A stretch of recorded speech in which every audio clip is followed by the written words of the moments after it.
Bonjour à tous et bienvenue dans un nouvel épisode de la retraite à 40 ans. Je suis aujourd'hui avec Dimitri. Salut Dimitri. Salut Victor. Alors j'ai hâte, si vous nous écoutez, on va parler de plein de choses. On va parler de sous-loc, comment on peut faire de la sous-loc sans être propriétaire.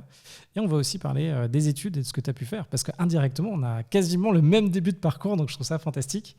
Je te remercie d'être là. Est-ce que tu peux commencer par nous dire d'où tu viens? C'était quoi ta jeunesse? Tu viens d'où? Tu viens de Lyon, je crois, non? C'est ça? Ouais, le parcours assez simple. Je viens de Lyon, la banlieue lyonnaise, plutôt campagne dans le nord. J'ai fait un lycée privé et très tôt, je savais que je voulais faire une école de commerce. Enfin, je voulais faire du commerce pour faire de l'argent de base. Et du coup, j'avais pris bac ES parce que je trouvais ça plus logique que de faire un bac S aux grandes dames de mes parents. Et on m'a poussé vers la prépa par le plus grand des hasards. En fait, il y avait des interviews à l'école pour se préparer à des entretiens et tout. Et de base, je voulais faire une école proche de Lyon, post-bac. Et la personne qui m'interrogeait m'a dit maintenant avec ton dossier et tout, tu devrais faire prépa, etc. Donc derrière, admission post-bac, prépa Sainte-Marie, pour ceux qui connaissent. 2 ans et après concours ESCP, donc arrivé à Paris en 2017. Master en management classique. Et là, du coup, une fois dans l'école, on comprend que pour gagner le plus d'argent possible, et c'est un peu ce que je cherchais, c'était plus la finance. Et derrière, plus aux finances corporate, donc M&A. Et j'ai orienté l'année de césure, donc les stages que je devais faire là-dedans. J'ai fait de l'audit chez EY, pas fun du tout. Je recommencerai pas. Après, voilà, c'est un tremplin, c'est un métier où je pense qu'il y a des intérêts, etc. Et après 6 mois de M&A chez HSBC, il y a eu le Covid, puis il y avait un plan, etc.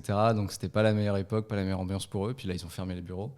Et après, en fait, Cassib, CDI tout de suite après les études, après la dernière année où je me suis spécialisé en finance d'entreprise. Et après, voilà, j'ai quitté Cassib, ça fait 1 an maintenant. T'as quel âge aujourd'hui? 28 depuis quelques jours. T'as 28. Au début, qu'est-ce qui t'a poussé à te dire que tu voulais gagner de l'argent? Est-ce que tes parents ils étaient plutôt modestes ou est-ce que d'où c'était venu En vrai, non. Après, je pense on peut pas se plaindre. J'ai toujours eu ce que j'avais envie d'avoir quand j'étais petit. C'est plus l'envie d'avoir plus. Et j'en avais parlé à mes parents récemment parce que c'est des questions que tu te poses et même eux ils me demandaient pourquoi. Et c'était plus en mode on n'est jamais allé à Disneyland parce j'avais un frère et une sœur. Donc ça coûtait trop cher d'emmener 3 enfants plus de parents, 5 personnes à Disney depuis Lyon, entre les trains, les hôtels et tout. Mais après, je suis pas à plaindre, hein. On a fait des vacances dans le sud, on a fait plein de trucs, on est allé en Russie, voilà. Mais j'avais cette envie de plus. Et je pense que plus tôt, j'avais aussi un peu plus cette envie du luxe, tu sais, Ferrari, grosse villa, etc. Maintenant, moins. J'aimerais bien une belle voiture. Ah, quand même, non? Ouais, Ford Mustang, plutôt des années 70, mais plus de collection plutôt que sports car, tu vois. Et l'envie est venue de là. Et le commerce, c'est l'anecdote un peu fun, c'est que je jouais à Dofus et ce que je préférais sur le jeu vidéo, c'était faire de l'argent. En fait, sur le jeu, c'était pas monter en niveau et faire des combats, tu vois, c'était faire de l'argent, faire de l'économie et tout. Et je me suis dit, pourquoi pas essayer de faire ça dans la vie, tu vois. J'adore. J'ai vraiment loupé Dofus, moi. Tu vois, il y en a plein que je connais qui étaient Ouais. sur Dofus. Moi, j'ai vraiment pas. C'est juste après moi. Du coup, tu te retrouves. Les études, c'était plutôt simple pour toi, ça allait? Ouais, franchement, ouais, là-dessus, j'ai eu de la chance. Facilité, vraiment une demi-heure le soir en rentrant pour faire les devoirs, toujours, pas toujours premier de la classe, mais quasiment. Il y avait un petit esprit de compétition en seconde avec un gars qui avait de meilleures notes que moi, mais c'était marrant, tu vois. Mais non, ouais, facile, prépa, coup dur, parce que c'est ce qu'on dit à tout le monde, en fait, qu'il y a des facilités avant. C'est t'arrives et on te met une tarte dans la figure parce que c'est plus du tout aussi simple. Il y a des gens qui sont encore meilleurs que toi, mais je m'en suis assez bien sorti. Et dans ta famille, tout le monde était très études? Non, je suis le seul, justement. Mon frère, lui, il a arrêté très tôt. Il a fait plutôt une voie manuelle, et c'est top d'ailleurs, bijouterie. Il est joaillier, bijoutier maintenant. C'est lui qui a fait ma bague de fiançailles pour ma fiancée, donc ça c'est cool. Il est à Lyon ou ici? Il est à Lyon, ouais, Il est à Lyon, ouais. dans un atelier à Lyon, ouais. Il vit à Croix-Rousse et franchement il kiffe. Genre il aime bien son taf, il est respecté, il fait des belles choses. Honnêtement, c'est cool, tu vois. Il a commencé à 15 ans en alternance, ça s'appelle la SEPR à l'époque. Et c'est top. Et ma sœur, pareil, pas d'études. Elle a repris là super tard après les enfants, diplôme de compta. Et elle est arrivée majeure de sa promo sur le truc et elle continue là-dedans. À quel âge? Ils ont quel âge? Alors ma sœur a 50 plus que moi, donc ça fait 33 ans cette année. Et mon frère 2 ans, il va avoir 30 ans. 30 ans. Ouais. Et tes parents, ils faisaient quoi? Ma mère, dans l'éducation, elle était à la prépa des Chartreux au début. Ok. Et après, elle a enchaîné, elle a fait de l'EM, elle a fait Wall Street English, le groupe. Et là, elle est en formation professionnelle et ça s'appelle. Je vais dire une bêtise. Ok. Je sais plus. Et mon beau-père, lui, photographe. Alors, il a commencé, c'est marrant comme histoire. Il a commencé, lui, c'est vraiment l'ancienne génération. C'est 40 ans dans la même boîte sans bouger. Mais au début, il était dans les laboratoires. C'est le centre de recherche international contre le cancer à Lyon. Ils ont déménagé maintenant à Gerland. Et après, ils ont fermé les laboratoires parce que tu n'avais plus le droit de faire les expérimentations, etc. Ils lui ont dit, soit on te licencie avec un chèque, soit tu te formes et autre chose. Et il s'est formé à la photographie. Et du coup, il a été le photographe du centre. Et après, à la fin de sa carrière, un peu reporter, il est parti en Bolivie faire des reportages sur tout ce qui est cancer, prévention, etc. Et là, il est à la retraite. C'est marrant parce que tu parlais des écoles de commerce. Quand on pense à Lyon, on pense à l'EM Lyon. Ouais. Indirectement, heureusement que tu n'as pas fait l'EM Lyon. Non. Parce que je sais pas ça a été acheté par un fonds. Ça a été acheté par un fonds. Ma mère, quand il y travaillait, c'était pas. Ils ont eu des idées, mais c'était pas forcément les meilleures idées pour les étudiants, en fait. Et c'est vrai que dans les classements, après, ça s'est un peu ressenti. Et de base, en plus, moi, l'EM Lyon, on voulait ça. Évidemment, on veut toujours HEC, etc. Là, tu regardes que le classement. Mais c'est vrai que l'EM Lyon, c'était pratique parce que c'était à côté. Donc, je vivais encore chez mes parents pour économiser, etc. Donc, ça aurait été. C'était vachement bien classé à l'époque. Non, peut-être ouais, que si. Moi, à l'époque, c'était 4e. Hein. Ouais, c'était moi, 4e. En vrai, t'avais EM avant EDEC. Et après, quand je suis rentré à l'ESCP, ça s'est inversé. Oui, c'est ça. Et puis l'EM, là, il a. Je sais même plus où c'est. Après, je regarde même plus les classements. Ouais. Je pense qu'ils sont quand même 5 ou 6, non ? Je crois que t'as l'EDEC qui est 4. Tu crois ? Je pense que ça s'est vraiment effondré. Ouais, ils ont changé la façon de faire et je crois qu'ils ont détruit la valeur. Ouais. Du coup, tu te retrouves, tu fais quoi ? Tu fais 4 ans, 5 ans ? 4 ans, ouais, c'est ça, donc 4 ans, parce qu'en fait, tu as 3 ans, donc tu as le pré-master qui est censé te rattraper par rapport aux admissions parallèles qui viennent juste en master, parce que tu as fait 2 ans de prépa. Okay. Pré-master, c'est plein de cours généraux sur l'économie, les maths, etc. Tu rattrapes aussi normalement les gens qui ont fait un bac S et une prépa ECS sur les maths. Finalement, ça ne m'est jamais servi. Ouais, et après, donc, tu fais ton master, tu as ton année de césure, tu peux ne pas en faire. Tu peux faire de l'alternance aussi, donc tu fais master 1, master 2 en alternance. Et après, du coup, césure, master 2, spécialisation. On en discutait juste avant, tu as dû emprunter, c'est ça ? Ouais, pour pouvoir faire pour les études, moi, on manquait de rien, mais mes parents ne pouvaient pas payer l'école ni la vie à Paris. Donc j'ai fait un prêt chez LCL de 60 000 €. Donc en 2017, l'école, elle coûtait à mon époque, et ce que je trouve terrible aujourd'hui, les 3 ans, c'était 47 300 € de mémoire. Okay. Sachant que l'année de césure, ils te prennent les frais d'inscription, donc c'est encore 1 000 €. Et après, faut acheter un peu de matériel, etc., mais pas grand-chose. Et le restant, en fait, ça m'a servi à payer le loyer, puisqu'au bout d'un moment, mes parents ne pouvaient plus suivre. Et aussi, un ordinateur portable, etc. Et du coup, c'est un prêt que j'ai fait pendant 5 ans, tu ne rembourses pas. Donc c'est bien, parce qu'en fait, tu as 1 an post-études où tu es censé être en CDI, ce qui était moi le cas, où tu ne payes pas. Et après, pendant 5 ans, donc je paye jusqu'en 2028. Et ça fait des traites à 1 060 € par mois. Donc c'est vrai que c'est pour ça que j'ai fait de la finance, en vrai, parce qu'en voyant, quand tu regardes les loyers à Paris, si tu veux un appart correct, un T2, moi c'est ce qu'on a, c'est 45 mètres carrés, c'est 1 550 €. Tu veux manger, aller au resto et tout, t'es vite à 2005, plus 1 000 € de prêt étudiant, t'es à 3 500 € par mois. C'est ça, parce que j'ai regardé rapidement ton LinkedIn. Tu avais aussi commencé un peu par faire du market à un moment, je crois que tu avais fait un premier stage en marketing. De base, avant d'aller à l'ESCP, en allant à l'ESCP, la première année, je voulais faire du marketing. Et parce que j'aimais bien la pub, la com, essayer d'envoyer des messages, faire vendre un produit. Et je sais pas, c'était un peu le seul métier que je comprenais, que je connaissais, parce que de ma famille, personne n'avait fait de finance. Je connaissais personne qui faisait vraiment de la finance, au sens large, que ce soit de l'asset management, que ce soit du private equity ou de la fusion-acquisition.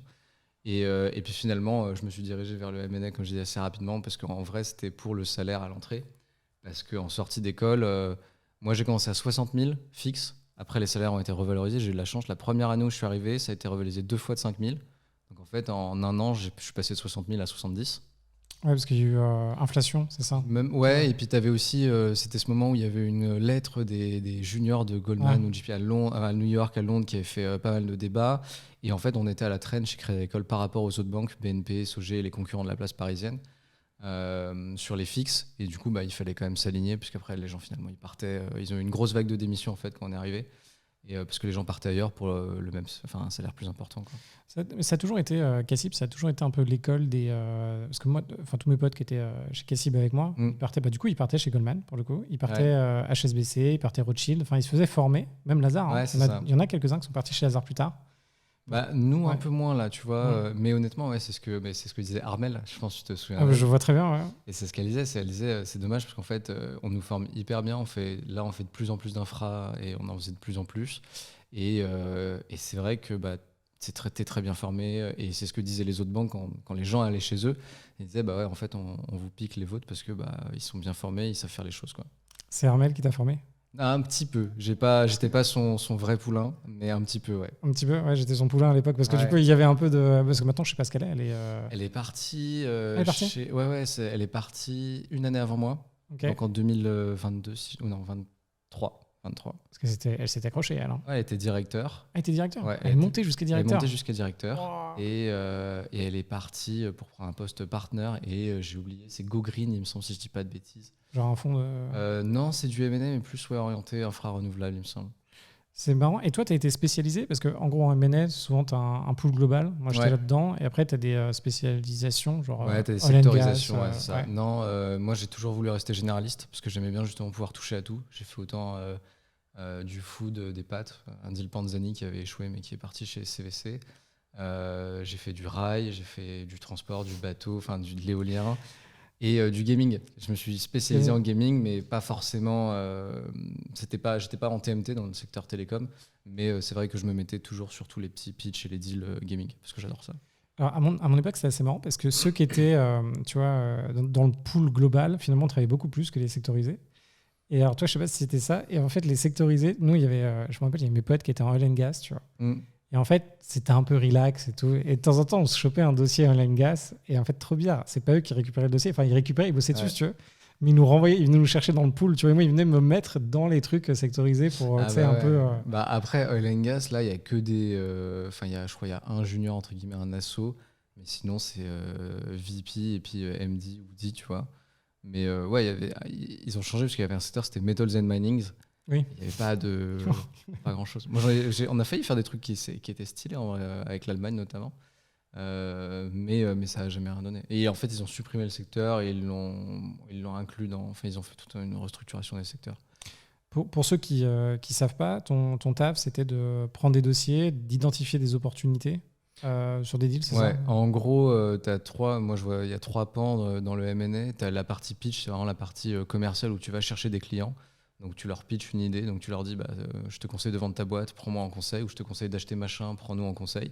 Donc ça c'est vraiment pour avoir un client qui te signe un mandat et derrière si tu fais le deal, tu gagnes tes fees, sinon t'es pas payé, c'est ça qui est marrant. Et même si tu travailles beaucoup. Et sinon soit t'es mandaté, donc t'es mandaté soit à l'achat, donc c'est pas les mêmes process, ou t'es mandaté à la vente. Et en gros, quand tu es mandaté à l'achat, ton but c'est de défendre de faire baisser le prix, de regarder que tout se passe bien. Tu coordonnes aussi avec toutes les équipes, les avocats, les auditeurs, tous ces gens-là. Tu coordonnes le process. Et quand tu es mandaté à la vente, là, c'est pareil, c'est pour vendre la société. Donc tu trouves les acheteurs, tu fais de la data room, il y a plein de trucs différents. Et selon les grades, tu fais plus ou moins de choses. Forcément, quand tu es analyste, tu vas faire plus les petites tâches, on va dire, les petites choses. Quand tu es asso, tu es censé faire tout ce qui est modeling, valorisation financière, etc. Et VP, c'est process. D, c'est plutôt toi le maître de la relation client. Et MD, c'est plutôt toi l'originateur qui va chercher les deals, qui connaît le client, qui a un carnet d'adresses et qui fait des dîners, des déj, des présentations, etc. Tu vois, moi, le M&A, en fait, moi, j'ai eu plusieurs déclics. Au début, j'étais là, ok, je veux être trader, tu vois. J'avais réussi à être assistant trader. Je me suis dit, mais jamais je peux faire ça dans ma vie, c'est horrible. Je me suis dit, ok, je veux faire des maths et je veux être quant, tu vois. Je vais aux US, je commence un doctorat, je me dis, putain, c'est pas mon truc, faut que je me barre. Après, mon beau-frère me dit, tiens, regarde, le M&A, c'est pas mal, ce serait peut-être pour toi. Je fais du M&A, je me dis, merde, c'est pas mon truc. Et c'est l'origine du bouquin, tu vois. Alors, toi, c'était pas le même endroit. Toi, c'était à Montrouge, je crois. Ouais, moi, c'est Montrouge. Moi, j'étais à la Défense, tu vois, à l'époque. Okay. Je suis repassé devant le bâtiment avec des journalistes l'autre jour. Et le bâtiment, en fait, est devenu totalement autre chose. Et d'ailleurs, ça a été abandonné, l'endroit de la Défense où c'était. Trop bizarre. Ouais. Et là, j'ai eu des clics en me disant, je regardais justement les directeurs. Et en fait, il s'avérait que certains directeurs, c'était les pères de certaines de mes potes. Ouais. Et en fait, ils arrivaient et je me rendais compte qu'ils venaient pas du tout. Alors, soit ils venaient de, entre guillemets, banques plus prestigieuses, soit ils venaient d'autre part. Ils venaient du secteur. Tu vois, ils étaient influents dans un secteur. Ouais. Et très vite, j'ai compris. Après, il y a quelques jeunes quand même. Moi, il y a quelques jeunes en tant que directeur et même MD. C'était un peu bizarre. Ouais, c'est assez jeune. Enfin, directeur, c'est assez jeune.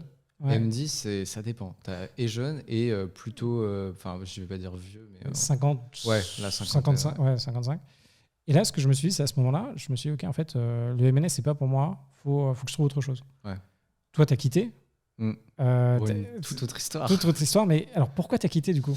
Bah, en vrai, pour refaire un peu cette histoire, je sais pas pourquoi ni comment, mais enfin si je sais pourquoi et comment, mais en fait on allait dans un bar très souvent avec mon meilleur pote qui s'appelait le Player One, je sais pas Mhm. si tu connais, Ouais. à Saint-Denis, Strasbourg-Saint-Denis, et Ah, c'était un je bar vois. gaming qui a fermé malheureusement en fait, le propriétaire il a pas reconduit le bail, donc ils ont dû fermer alors qu'il faisait, enfin c'était très cool. Et on trouvait l'endroit sympa et en fait on y allait souvent, les mecs étaient cool et tout, et je sais pas dans ma tête petit à petit, au bout d'un an de chez Cassib, je savais déjà que je faisais pas carrière tout court dans le M&A. Pour moi, c'était pour Pourquoi? avancer. Bah, les horaires, le rythme de vie, équilibre vie pro, vie perso. Après, moi, ça, j'avais de la chance. Déjà, chez Crédit Agricole, on avait de la chance sur le rythme par rapport à pas mal d'autres banques. Et ça, c'était assez connu sur la place. On faisait des deals et tout, mais il y avait une bonne gestion avec nos mêmes deals, etc. Et puis, enfin, le management directement, sur le rythme de vie, sur les congés, etc. Et tu avais des périodes où tu pouvais souffler. Tu pouvais prendre cher pendant 3 mois. Derrière, tu pouvais quand même souffler un peu. Ça permet de recharger les batteries et de réenchaîner derrière. C'est quoi enfin, souffrir un peu, c'était quoi? Bah, après, il y en a. Enfin, en vrai, quand tu finis tous les soirs pendant des semaines entières d'affilée, moi, c'était mon premier deal, c'était Panzani. Et c'est parti chez CVC, donc c'est public, hein. C'était le tout premier, on m'a mis dessus. Tous les soirs, c'était 2 h du mat. Je me levais. C'était en plus Covid, donc t'allais pas au bureau. Moi, j'étais dans un 20 mètres carrés. J'avais mon bureau avec mon écran et mon ordi de bureau, quoi. Et en fait, je me levais le matin à 8 h, je regardais les mails et j'avais déjà des mails et j'enchaînais. Et jusqu'à minuit, 2 h, tout seul en fait dans mon 20 mètres carrés. Je sortais de temps en temps et encore. T'avais ta copine ou pas? Non, Non, j'étais tout seul à l'époque. alors tout seul. En plus, tu Ouais. faisais du M&A. Ouais. Après, j'ai jamais été. Enfin, ça m'a pas dérangé. Tu vois, les confinements et tout, moi j'ai bien kiffé. Le confinement à Paris, j'avais pas eu de soucis. J'étais pareil dans le même 20 mètres carrés. Ça s'est très bien passé. Donc là-dessus, ça allait. Après, c'est plus sur le côté où en fait, tu te lèves, tu manges, enfin, devant ton bureau, tu fais pas de pause. Enfin, on te met la pression. En plus, moi, je venais de commencer le job, donc tu sais pas faire grand-chose. Il y a plein de trucs que tu connais pas, etc. Et puis les mecs derrière, c'est un fonds d'investissement londonien. Ils attendent avec une équipe et tout. Ils attendent que tu t'envoies, quoi. Et puis bon, le gars qui était en charge du dossier était est toujours un peu bourru. C'était qui? Non, je vais pas le dire. Ah ouais, non, on dit pas. De toute façon, voilà. Et du coup, en fait, c'est sur vraiment l'équipe vie pro, vie perso, parce que il y a un moment où c'est bien d'avoir beaucoup d'argent, mais en fait, tu pouvais pas le dépenser. Après, c'est bien parce que ça m'a permis de mettre de côté, de faire des économies. J'ai acheté un appart, on en discutera après. Mais malgré tout, c'est pas un truc que je voulais faire, quoi, Après, il y a un dans la truc. durée. Tu vois, moi, il y a un truc que je retiens du M&A, c'est ce que donc, ce rythme en fait de 8 heures. Alors, moi, c'était plutôt 9 h, 9 h 30, tu vois. Genre, et souvent, 2 h du matin quand même. Ça dépend des dossiers que tu as et tout. Et en fait, quand tu es avec des gens qui ont la même hygiène de vie autour de toi, en fait, il faut quand même se dire, on est sur un desk. Alors, moi, c'était pas le même endroit, mais on est sur un desk. Nous, on était, je sais pas, peut-être une quinzaine, tu vois, sur Ouais. le bureau. Et en fait, vu que tout le monde vient à 9 h, 9 h 30, et tout le monde part, alors ça dépend à quelle heure, mais il y a Ouais. encore des mecs qui sont là à minuit, 2 h, bah en fait, ça devient ton rythme et ça devient naturel. Oui, et puis tu côtoies en soi, moi, tous mes potes de l'ESP que j'ai gardés, c'était des gens qui font du M&A. Parce qu'en fait, de base, tu discutes beaucoup avec eux parce que tu veux faire les mêmes stages, donc tu te refiles les tips, et puis en fait, tu deviens pote, tu sors et tout. Et en fait, tu vis qu'avec des gens qui font du M&A. Tu repars avec des gens, les verres que tu fais, c'est des verres d'équipe, parce qu'en soi, sinon, t'as pas trop le temps de sortir. Et après, le week-end, moi, je restais plutôt tranquille. Attention, t'es fatigué. Généralement, tu dors Ouais. le week-end. Ou alors, après, moi, j'ai eu de la chance, j'ai pas beaucoup bossé les week-ends et les vacances. Ça, j'arrivais à. Enfin, j'ai pas eu des dossiers qui m'ont forcé à bosser. Ouais. Et après, derrière, comme je sais que je voulais pas faire carré et tout, j'avoue que j'étais pas le gars qui voulait aller le plus loin là-dedans, quoi. Après, il y a tout un truc, mais alors, moi, dans ceux que je connais du MNS, c'est pas forcément ça. Mais j'en discutais ce matin avec un autre gars de l'ESCP d'ailleurs. Et décidément, en ce moment. Et le mec, il me disait que lui, il avait beaucoup de potes en ce moment en M&A, plutôt dans d'autres banques plutôt anglo-saxonnes, et qu'il y avait quand même le délire un peu drogue, un peu tout ça. Ah ouais. Mais dans ceux que nous, on avait, pas Paris, trop. non, Hein. hein. Même moi, je te vois à la BNP ou c'est Chauget ou Rothschild ou Lazare, pas trop. Ouais, je sais pas. Cassib, en fait, je pense que c'est comme partout pareil. Tu as toujours des rumeurs, ah ouais, lui, il prend de la Ouais. coke et tout. Mais après, honnêtement, moi, j'ai jamais eu l'impression. Et puis, j'en ai jamais vu tout court, quoi. Ouais. Sur les 3 ans que j'ai fait. Et puis, c'était. Ouais, Cassib, non, l'équipe, pas du tout les personnages à ça. Enfin, honnêtement, moi, là où Ouais. il était, je trouve Ouais. pas. Oui, il y avait juste un mec, je donnerai pas le nom, mais le soir, à partir de, je sais pas, minuit, il commençait à fumer à son bureau, tu vois. Et ça, franchement, tu sais, tu te baladais dans les couloirs et tu étais là, non, attends, c'est pas possible. tu vois. Ouais, je sais qu'il y en a qui faisaient ça à ouais. l'époque et que genre c'était assez toléré parce qu'en fait, tu restes là tard et voilà. Ouais, mais t'es quand même, tu vois, Ouais. tu Non, vois, t'as mais la ouais. clim, t'as le truc, mais bon, t'avais ça. Non, mais en vrai, je pense que c'est une bonne banque et j'en ai vu beaucoup. Donc, s'il y en a qui hésitent à y aller, franchement, Ouais, ça reste ouais, ça je reste un pense bon que truc, ça reste un bon truc. un bon deal, ouais. Faut toujours, en fait, ce qu'il faut faire, c'est appeler les juniors, enfin, quand vous postulez, quand vous êtes junior. Faut aussi appeler des stagiaires. Les stagiaires, c'est bien parce qu'ils voient l'autre côté. Ils voient, enfin, ils ont un autre regard. En fait, ils sont là, enfin, sauf ceux en fin d'études qui veulent se donner et qui sont là. Mais il y en a, ils sont de passage, entre guillemets, c'est leur deuxième stage, ils vont essayer de choper mieux, tu vois. C'est un peu ce que tu fais en école. Tu fais les concours pour avoir HEC, tu prends Cassib pour essayer d'avoir Rothschild, Lazare quand tu veux vraiment grind et tout. Mm. Ça peut être intéressant d'avoir leur vision des choses sur l'ambiance, etc. Du coup, toi, tu t'es dit, c'est bon, moi, c'est à peu près la même chose. J'étais persuadé que c'était pas pour moi le M&M et que je voulais quand même jouer le game. Et en fait, on n'avait pas le choix. Moi, j'étais exactement comme toi. À moi, si tu veux gagner Ouais. ta vie, Ouais, tu veux bien gagner ta vie, t'as pas. t'as pas 36 000 solutions en sortant d'école. Moi, j'ai vite compris que le marketing, dont on parlait au début, Ouais. tu vois, c'était bouché. Et puis derrière, c'est pas non plus. Enfin, moi, c'était surtout pour le prêt étudiant, les 1060 euros par an. Et je dis, tu vois, c'est pour ça que je suis resté dans mon 20 mètres carrés pendant longtemps, qui me coûtait 800. 6e étage sans ascenseur. Mais derrière, ouais, c'était pour mettre le plus possible de côté. Et après, bah, j'ai toujours la dette parce que j'avais pas envie de rembourser par anticipation. Là, j'ai peut-être changé d'avis, on en discutait avant d'aller au Japon. Mais ouais, donc c'est pour ça que j'ai fait ce métier. Et après 3 ans, bah, j'avais cette idée de bar qui a germé au bout d'un an.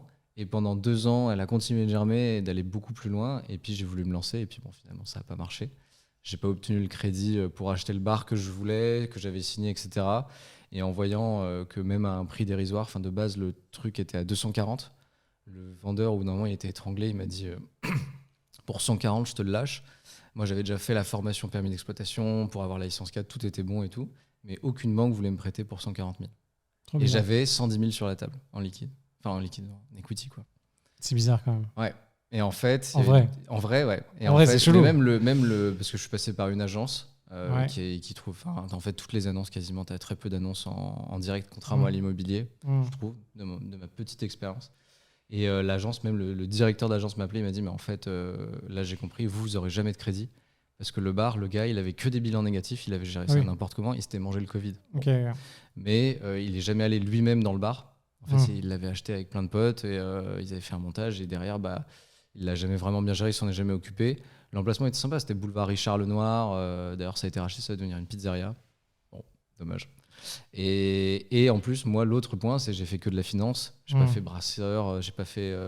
Même dans mes petites expériences, j'ai fait du McDo, du Leclerc, tu vois, mais pas de restauration. Donc les banques, elles ont vu de red flag et elles ont dit non.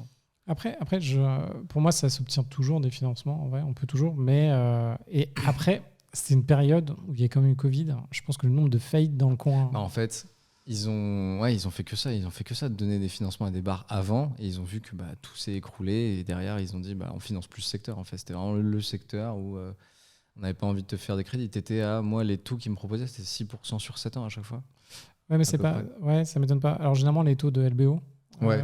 Tu fais du. Enfin, en tout cas, s'ils voient ça comme un taux de LBO, tu fais du crédit 20 ans, tu rajoutes 2%. J'ai compris, grosso modo, ça arrive à ça. Parce que tu sais, ça va être un truc sur le rebord. Ouais. Et en fait, ça revient à un truc à peu près comme ça. L'enjeu, là, à un moment, tu t'es dit, tiens, donc ça marche pas. Et tu t'es dit, je vais faire de l'IMO pour gagner un peu de thunes, c'est ça? Bah, en fait, il y avait ça qui marchait pas. Et moment un peu difficile en vrai, parce que tu vois, ça faisait 2 ans que je préparais le projet. J'avais engagé pas mal de dépenses. J'avais tout prévu. Et au-delà de ça, j'avais commencé le développement d'une application pour le bar, etc. Donc, tout tombe un peu à l'eau. Et puis, j'avais déjà quitté le taf, en fait. Donc, tu es là, tu te dis, bon, il faut que je trouve quelque chose pour avancer. Et je tombe sur la sous-location sur Instagram. Pareil, j'avais un gars que je suivais depuis un moment, Antoine Proust. Et je me dis, bon, bah, vas-y, on va tenter le coup. On va discuter avec lui, on va prendre sa formation, tu vois. Et intéressant et tout. Et je me dis, bon, bah, ok, je vais me lancer là-dedans. Et j'arrive, donc je fais mes recherches. Et sort du hasard, donc il y en a un qui accepte assez rapidement. Tu fais des recherches sur le bon coin et tout. Comment tu choisis donc, ouais. C'est quoi la sous-location déjà? En gros, la sous-location, c'est il y a pas mal de gens. Enfin, aujourd'hui, j'ai l'impression, après moi, c'est parce que je pense que je suis dans le cercle et tout, mais c'est de plus en plus mainstream, on va dire. Il y a plein de gens qui en font, j'ai l'impression. C'est que tu loues un appartement ou plusieurs appartements, donc tu es locataire, donc tu payes un loyer tous les mois avec charge. Ce qu'il y a dans les charges, c'est à la discrétion du propriétaire, ce qu'il met dedans ou pas. Et derrière, toi, tu as le droit de le mettre sur les plateformes de location courte durée, que ce soit Airbnb, Booking, Abritel ou autre, pour des séjours inférieurs à 90 jours consécutifs. Et c'est parfaitement légal. Tu as un contrat, enfin moi j'ai un contrat spécifique. Ça ressemble à quoi ce contrat, du coup ? Ça ressemble à un bail en fait, mais c'est pas un bail, c'est entre le bail commercial et le bail d'habitation. C'est à la fois le propriétaire, il est protégé comme dans un bail commercial, c'est-à-dire si tu payes pas, c'est ciao, t'es viré au bout d'un mois. Oui, en un mois, voilà. Ouais, on n'en parle pas. Il y a une caution, comme dans un bail d'habitation, tu as une caution d'un mois du loyer hors charge, etc. Et derrière, tu as les mêmes conditions. Tu décris le bien, tu dis ce qu'il y a, les pièces, tu peux faire un inventaire, généralement, tu vas faire du meublé. Et je sais qu'il y a des gens qui font de la sous-location en non meublé. Donc ils prennent le non meublé, ils investissent pour meubler entièrement le truc et tout. Mais ils s'arrangent là, pour le coup, pour avoir des baux qui durent 3 ans. Parce que en fait, tu mets un gros investissement de départ, mobilier et tout. Donc l'intérêt pour eux, c'est de garder le bien au moins en gestion pendant 3 ans. Mais après, je sais pas si t'es jamais à l'abri que le propriétaire, je sais pas, il a un problème, il a besoin de vendre, et il y a des clauses toujours exceptionnelles, un décès, il a besoin de remettre dedans quelqu'un. Donc moi, je le tenterai pas en non meublé. L'objectif, du coup, quand tu fais de la sous-loc, c'est de trouver un endroit où tu peux louer des appartes pas trop cher et réussir à les louer x2, x3. Ouais, c'est ça. En gros, tu es censé faire une marge. Ouais, en Airbnb. Et l'objectif, c'est. Alors, il y a déjà toutes les villes, il y a plein de villes que tu coches où c'est pas possible d'en faire. Tu as toutes les grandes villes, Paris, Bordeaux, Lille, Lyon. Et autour de l'Île-de-France, donc tu as Versailles, par exemple, que j'ai en tête, où en fait, tu es limité, tu as la loi, t'as pas plus de 120 jours, pas plus de 90 jours de location. Donc ça sert à rien. Tu vas pas louer un appart pour le mettre que 120 jours par an, même si tu pourrais te gaver à Paris. Donc déjà, tu élimines pas mal de villes. Et ensuite, il y a des villes où on te demande un changement d'usage. Moi, à Troyes, c'est le cas, mais c'est juste un papier à la mairie. Donc tu as un numéro d'enregistrement. Tout le monde en a sur Airbnb.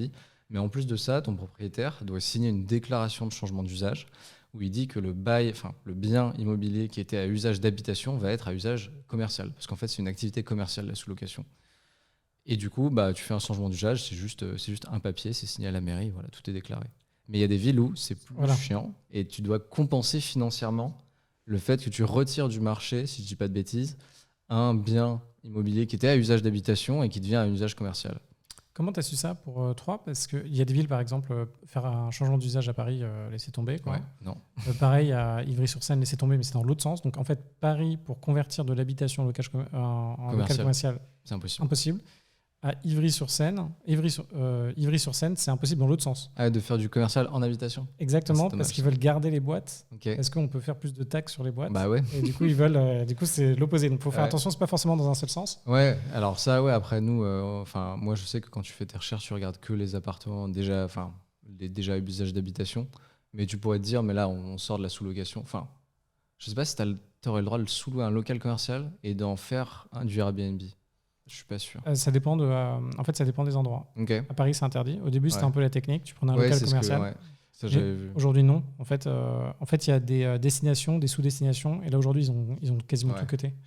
Par contre, là, par exemple, toi, demain, tu recommences. Là. Parce que là, tu as un retour d'expérience là-dessus. Tu en as fait 3, c'est ça ? Ouais, j'en ai 3. Alors, pour expliquer rapidement, j'ai eu de la chance. Le propriétaire que je vais voir à Troyes, pourquoi j'ai choisi Troyes ? Déjà, parce que moi, c'était 2 heures de voiture autour de chez moi. Donc, tu n'as pas beaucoup de villes qui proposent ça. Et après, derrière, dans les villes où il y a ça, tu fais ta recherche. C'est sur Le Bon Coin, le plus simple, parce que tu passes en direct propriétaire. Se loger aussi quand il n'y a pas d'agence. Les agences, en général, te disent non, on ne connaît pas, on ne comprend pas. Il y a très peu d'agences qui comprennent. Après, quand on a 10-15 en gestion, les agences, tu peux leur dire voilà, j'ai un portefeuille. En vrai, ça pourrait intéresser votre propriétaire. Il y en a qui sont smart et qui font passer le contact. Il y en a, ils ne veulent pas comprendre. Et après, en fait, tu regardes les villes. Il y a 2 choses. Tu peux regarder AirDNA, donc tu as pas mal d'outils qui sont comme AirDNA qui te donnent le taux d'occupation, le prix moyen à la nuitée. Même en version gratuite, ça peut te donner une indication, ce qui est plutôt pas mal.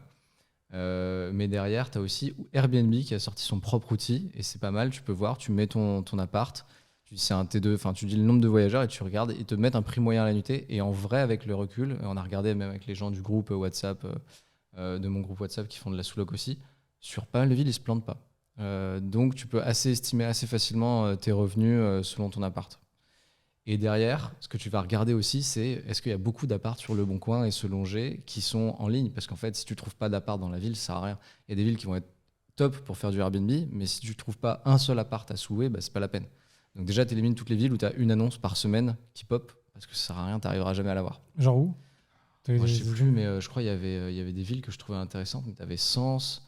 J'avais regardé Compiègne, mais pareil, il n'y avait pas tant d'annonces que ça. Et puis il y avait tellement de trucs étudiants, ils louent qu'à des étudiants. Il y avait Beauvais aussi, mais je trouve que c'est un peu loin. Et je n'étais pas sûr. Je sais qu'il y a des gens qui sont sur le secteur de Beauvais. Les secteurs qui étaient vraiment intéressants et qui étaient ressortis pour moi, c'était Amiens. Mais j'avais déjà acheté un appart, donc on en reviendra après. Il y a Troyes, du coup, qui n'était pas très loin. C'est 2 heures de voiture. Et il y avait Chartres. Mais Chartres, pour le coup, c'est top pour faire du Airbnb, enfin moi de ce que j'ai regardé. Et j'ai discuté avec une dame qui fait du Airbnb aussi, mais elle, atypique, on pourra en rediscuter, sur 3. Et elle a investi à Chartres parce qu'elle a regardé tout le marché. Elle a dit c'est top, en vrai, tu peux acheter pas si cher que ça. Pareil sur les loyers. Et derrière, il faut aussi la ville, je ne l'ai pas dit, mais le critère important, c'est ton loyer. En fait, si tu loues 1000 euros à un 40 mètres carrés et que derrière tu fais 1002 ou 1003 avec Airbnb, ça sert à rien parce que tu vas avoir l'électricité, le ménage. T'as un ordre d'idée, par exemple, si j'ai un appart que je loue 1000 euros, je devrais le louer combien? Et t'as un ordre d'idée et après. Ouais, après, c'est minimum x2 et demi, je dirais, pour être tranquille. Et c'est assez difficile. Moi, il y a un truc que je me suis rendu compte tard, c'est les frais de ménage.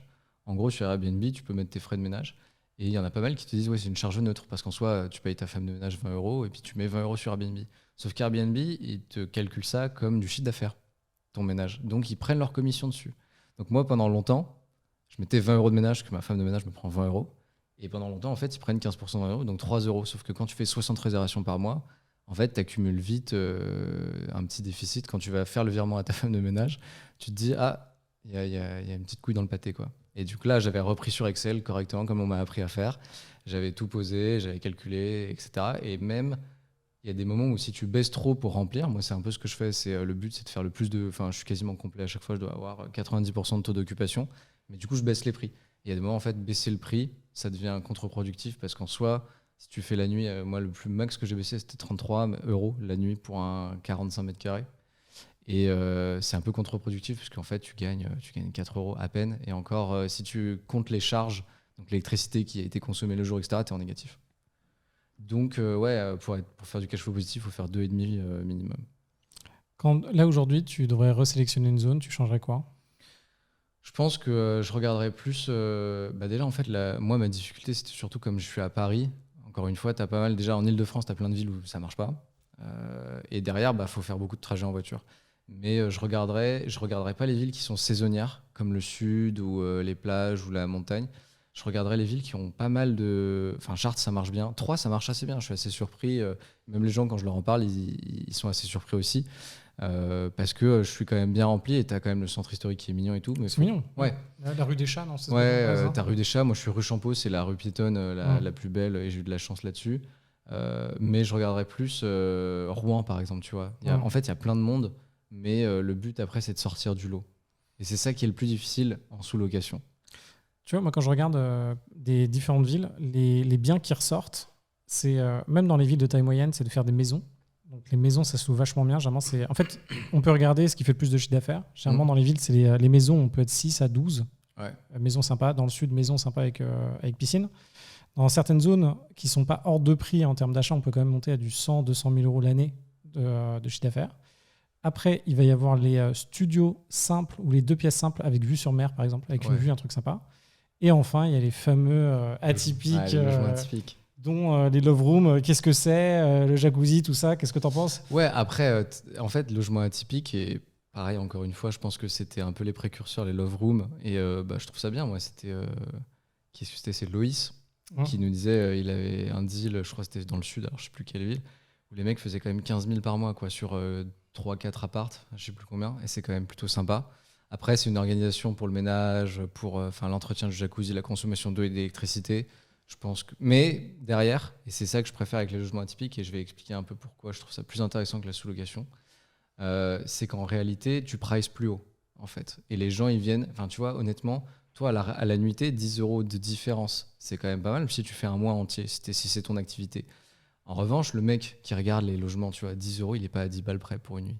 À part si tu es sur un petit studio, etc. C'est pour ça que les studios, à Troyes, moi, j'en ai une conciergerie avec qui j'avais sympathisé. Ils ont arrêté, ils ont rendu tout leur studio parce qu'en fait, les gens, ils payaient 5 euros de plus pour aller dans un T2 de 40 mètres carrés. C'est quand même plus confortable. Et en soi, derrière, tu ne t'y retrouves pas en fait, avec ton studio parce que tu le loues la moitié du mois et tu es perdant. Parce que tu vois, dans l'IMO, le Airbnb, c'est censé être le truc qui te rapporte le plus. Et après, avant, tu as les colocs, avant, tu as le meublé et avant, tu as le nuit classique. Et en fait, moi, ce que je me dis pour des personnes qui se lancent aujourd'hui, c'est quand même un no-brainer d'aller faire de l'argent, quoi.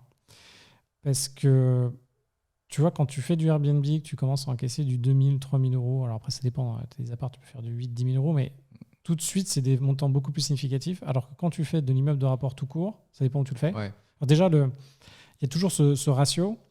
Tu as du 1000 euros du mètre carré, tu peux faire de l'immeuble de rapport. Tu as 2000 euros du mètre carré, tu peux faire de la coloc. Ouais. Mais l'immeuble de rapport, location meublée, ça ne marchera plus. Et après, tu as le 3000 euros. Tu peux faire encore de la location courte durée, tu peux continuer plus loin. Prix au mètre carré. Alors que, du coup, on a besoin d'aller dans ce type d'exploitation. Après, moi, je me pose des questions sur, effectivement, les grandes villes, ça s'arrête. Bon, il y a des techniques pour éviter. Tu en connais quelques-unes ou pas? Non, alors franchement, sur les grandes villes, non. C'est dommage. Non. Oh. Genre, en vrai, je m'y essaierai pas trop. Ouais. J'ai entendu parler de techniques un peu chez Easy. Mais non, grande ville, je m'y essaierai pas. En vrai, aujourd'hui, t'as quand même... c'est bien reporté, etc. Après, bon, est-ce qu'ils ont les moyens de contrôler tout le monde? C'est toujours pareil. Hein. Enfin, c'est partout pareil. Est-ce que tu payes ton ticket de métro? Est-ce que tu roules à la vitesse autorisée sur l'autoroute? Enfin, il y a tout. C'est pareil partout pour moi. C'est tant que tu te fais pas contrôler, tu peux te dire OK. Pareil pour les impôts. Hein. Je suis dans un groupe de mecs qui revendent leur boîte, là, Ouais. plus de 3 millions. Et là, aujourd'hui, il y a un sondage qui est sorti, genre, combien de personnes... Est-ce que vous avez eu des contrôles fiscaux? Je pensais pas que c'était aussi énorme. Et il y a un mec qui a fait un post en disant, ouais, moi, tous les 3 ans, je me fais contrôler. Oh la vache. Fiscalement, ma holding, moi, je dois ressortir à chaque fois les contrats de earn-out. Donc, les contrats qu'on croit dans le... Et en fait, c'est terrible. Et je pensais pas que c'était autant que ça. Et dans l'IMO, c'est la cession des biens immobiliers. Si vous vendez un bien immobilier, faites pas de conneries. Parce qu'en fait, c'est l'État vient quand il y a des grosses transactions, quoi. Ouais. Et il se sert énormément quand il y a des cessions de biens, quoi. Est-ce que tu es content finalement de la courte durée? Est-ce que tu penses que c'est un truc dans quel cadre il faut faire de la courte durée selon toi? Ouais, c'est une bonne question. En vrai, sur la sous-loc, moi, je dois être sur 6 mois d'exploitation, 3 appartements. Je dois être à 2000 euros de cash flow positif, ce que je trouve pas énorme. Mais derrière, ça m'a permis d'acheter des choses sur place pour logement, etc., que j'ai pas dépensé en fait avec mes sous. Du coup, je réinvestis. Mais c'est pas énorme. En plus, le problème global, je trouve, avec la courte durée, c'est que tu es ultra dépendant. T'as beau être super sympa, les gens ont beau être... tu es trop dépendant de l'équipe de ménage sur place. En fait, si t'as pas la bonne personne ou si... en fait, dès que tu as une étoile, moi je me suis pris un 1 étoile sur mon... Pourquoi? En gros, la personne qui s'occupait des appartements, je lui demande de temps en temps de changer les codes, surtout quand il y a des réservations un peu bizarres, des boîtes à clés. Elle a inversé. Moi, c'est un immeuble et j'ai les 3 étages. J'ai le rez-de-chaussée, premier étage et deuxième étage. Elle a inversé les codes du premier et du deuxième. Donc moi, dans mes messages automatiques, parce que tout est préenregistré, je donne les codes qu'elle m'a donnés. Et il s'avère que les gens sont arrivés. Ceux du premier étage, c'est un T2, donc il y a pour 2 personnes. Et ceux du deuxième étage, c'est un T3. Il y a 2 chambres, donc c'est pour 4. Et en plus, c'est un lit coffre, etc. Donc il y a 6 personnes max. Et j'avais une réservation de 5 personnes. Des Russes, en plus, on avait discuté en russe par message et tout. Le mec était content et tout. Et j'ai pas de nouvelles des 2 réservations. Et le lendemain ou le surlendemain, j'ai Airbnb qui m'appelle, qui me dit voilà, Alexandre demande un remboursement. Il a pas séjourné dans votre hôtel, dans votre Airbnb, parce qu'il y avait qu'une seule chambre au lieu de 2. Merci de nous envoyer une vidéo. Je me dis, c'est quoi ce truc? Il essaie de m'arnaquer, etc. En plus, j'étais sur place, donc je fais une vidéo en disant, bah voilà, je filme, il y a bien 2 chambres, tu vois, le truc fou. Salut, regardez-moi. Le truc débile. Ouais. Et je comprends pas. J'envoie la vidéo, ils me disent, ok, d'accord, problème réglé. Donc moi, j'ai pas eu de truc derrière. Et je comprends pas. Et en fait, je me rends compte le lendemain, du coup, que les codes avaient été changés. Et en fait, les gens du premier étage qui avaient loué un T2, ils m'ont pas dit en arrivant qu'ils arrivaient dans un appart qui était pas du tout sur la même photo, parce que tu as un décor, c'est vert et l'autre, c'est gris et rose. Et en fait, les mecs qui avaient un appart plus grand, ils se sont pas plaints. C'est ceux qui avaient un appart plus petit qui se sont plaints forcément. Et les mecs sont arrivés à minuit. Moi, je dormais à minuit, donc un peu. Enfin, tu peux pas laisser le téléphone sonner tout le temps. Et je m'en suis rendu compte le lendemain, en fait, parce que les gens m'ont envoyé un message en disant, ah, c'est pas le bon code. Et du coup, le gars, comme il a passé la journée chez moi, il m'a mis 1 étoile. J'ai contesté le commentaire, ce qu'il dit dans son commentaire qu'il n'y a qu'une chambre, ce qui est factuellement faux, parce que d'une, j'ai envoyé la vidéo, et de 2, il y a toutes les photos qui le prouvent. Et impossible de faire enlever le commentaire. Et là, les réservations, j'ai vraiment senti une baisse. Du coup, je suis obligé de baisser mes tarifs, et du coup, voilà. Figure-toi que j'ai eu un truc à peu près similaire. Ouais. J'ai réservé un appart pour mon ex. Ouais. Et du coup, j'ai payé l'appart, elle y est allée avec sa sœur. Elle est partie de l'appart en ne sortant pas les poubelles. Et elle a mis une trace de valise sur le mur. Okay. Et en fait, il y a un délai. Alors pour ceux qui nous écoutent, il y a un délai pendant lequel on peut laisser un commentaire. Et il y a une astuce là-dessus, et ça, je ne le savais pas. Et c'était il y a un mois, le truc, tu vois. Okay. Et là, je sais pas, mardi, je reçois une demande comme quoi j'ai abîmé. Donc, j'ai loué un appart en Arménie pour 110 balles, Ouais. tu vois, pour 3 jours. Et j'ai une demande de 200 balles, 220 balles de remboursement de travaux et de ménage. Ouais. Quoi. Et là, je me dis, mais comment je peux avoir une demande maintenant alors que ça fait Ça fait un 14 jours 14 jours. Ça fait, parce que ouais. les délais, c'est les 14 C'est 14 jours. jours les délais, ouais. Et en fait, ce qui s'est passé, c'est que du coup, alors sachez-le, quand vous faites de l'Airbnb, c'est la première fois que ça m'arrive. Quand vous finissez une location, vous avez 14 jours pour laisser un commentaire sur l'autre et l'autre a 14 jours pour vous laisser Exactement, ouais. un élément. Sauf que lui, le dernier jour, le 14e jour, il peut attendre le dernier moment pour vous demander Pour vous faire une demande de remboursement. demande de C'est ce remboursement. qu'on fait en général. Parce Voilà. que ça t'évite. Parce qu'en fait, le mec est pris de court. Du coup, il s'occupe plus de la demande de remboursement que de te laisser une étoile. Ouais. Ce que tu vas faire, parce qu'en général, quand après, ça dépend. Il y a des gens qui font des dégâts. Moi, j'en ai eu malheureusement. J'en ai eu plein sur les 3 apparts d'affilée. C'était au mois de mars. Des jeunes, ils sont venus avec des gaz, tu sais, les gaz de chantilly, là. Ah, toi, t'as vraiment eu ça? Ils ont laissé les bonbonnes de gaz. Ils ont les bouteilles de vodka sur la table, entières, tu vois. Un délire. Ah oui, c'est sport chez toi. C'est sport, ouais. Et du coup, là, en fait, là, ces gens-là, quand tu as des mauvaises réservations, tu leur demandes tout de suite et ils refusent. Heureusement, pour ceux qui le font, tu as Aircover et ils te remboursent sur présentation des factures, etc. Donc, tu as les tickets de caisse, etc. Le ménage aussi. Et du coup, oui, sinon, c'est 14 jours. Tu attends le dernier moment pour faire la demande de remboursement. Et comme ça, toi, tu t'occupes pas du commentaire. Tu te dis, mince, qu'est-ce que c'est que cette demande et tout, quoi. Le truc, c'est que le gars, en fait, du coup, moi, je savais pas, je reçois ce truc-là, et je me dis, c'est pas normal. Donc, j'envoie un message. En fait, j'ai pas regardé qu'il avait bien mis toutes les photos. J'envoie un message à mon ex et je lui dis, écoute, l'appart, là, visiblement, on me demande 200 balles, est-ce que tu as abîmé l'appart, etc. Il me fait, non, c'est un scam, etc. Donc, moi, je réponds au mec sur Airbnb. Et bon, les mecs, c'est un scam, arrêtez, c'est bon, ma copine me dire que c'était bon. J'ai pas regardé qu'il avait bien pris les photos. Après, j'ai regardé les photos et effectivement, en regardant les photos, je me suis dit, mon ex est tout à fait capable de faire ça, tu vois. Et je ça arrive, tu vois, de faire une trace sur un mur. Ouais, ça arrive. Ouais, moi, ça m'arrive pas, mais oui, ça arrive, tu vois. Et du coup, je me dis zut. Et le mec, je lui ai tellement dit, ouais, c'était un scam et tout, que je l'ai énervé. Et en fait, lui, il m'a laissé un commentaire sur mon profil à moi, total. Comme quoi, j'étais horrible dans l'appartement, sachant que moi, j'y étais pas. Il a dit, oui, donc Victor. Parce que c'est toi qui as géré la réservation. J'ai géré la réservation. Et puis moi, à chaque fois que je loue un truc, je fais vachement gaffe. Je suis à l'hôtel, je range ma chambre avant de partir. Je fais un Airbnb. Mais oui, mais tu sais, éducation, tu vois. Mais nous, c'est pareil. Par contre, Airbnb, c'est ce qu'on se dit avec ma fiancée, c'est à chaque fois, on lave, on repart en faisant presque le ménage, quoi. C'est ça, tu fais un petit ménage. Ouais.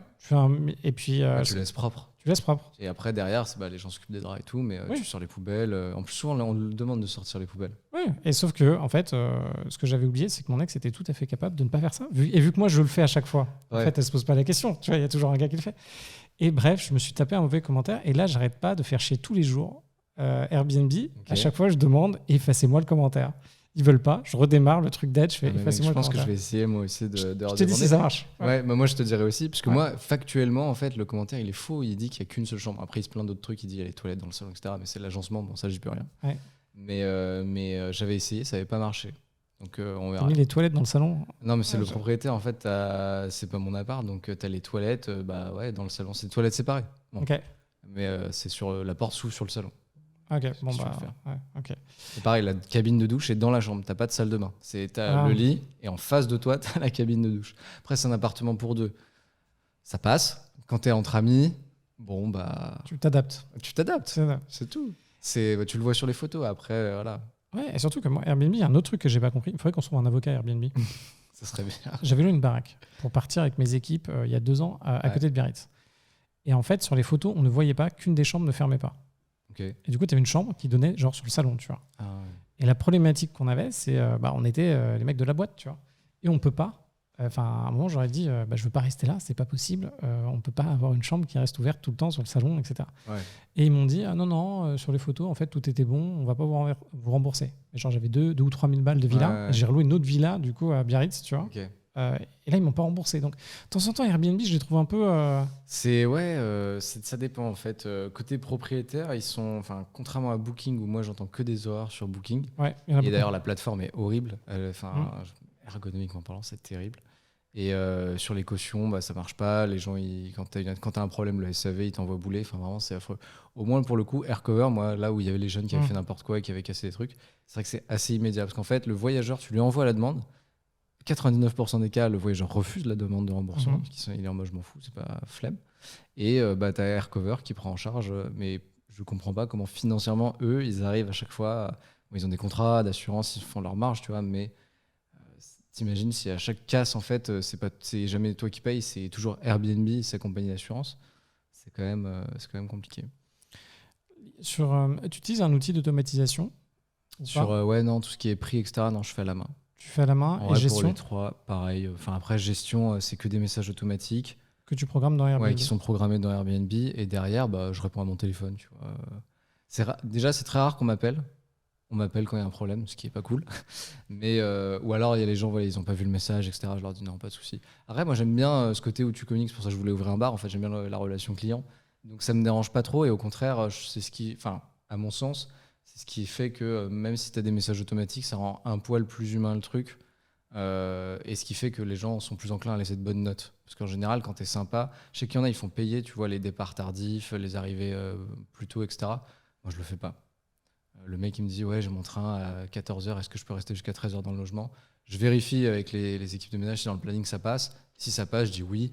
Je vais pas lui demander 10 balles pour ça, quoi. Tu vois, moi, il y a un truc qui me dérange, c'est genre les mauvaises foi des voyageurs, tu vois.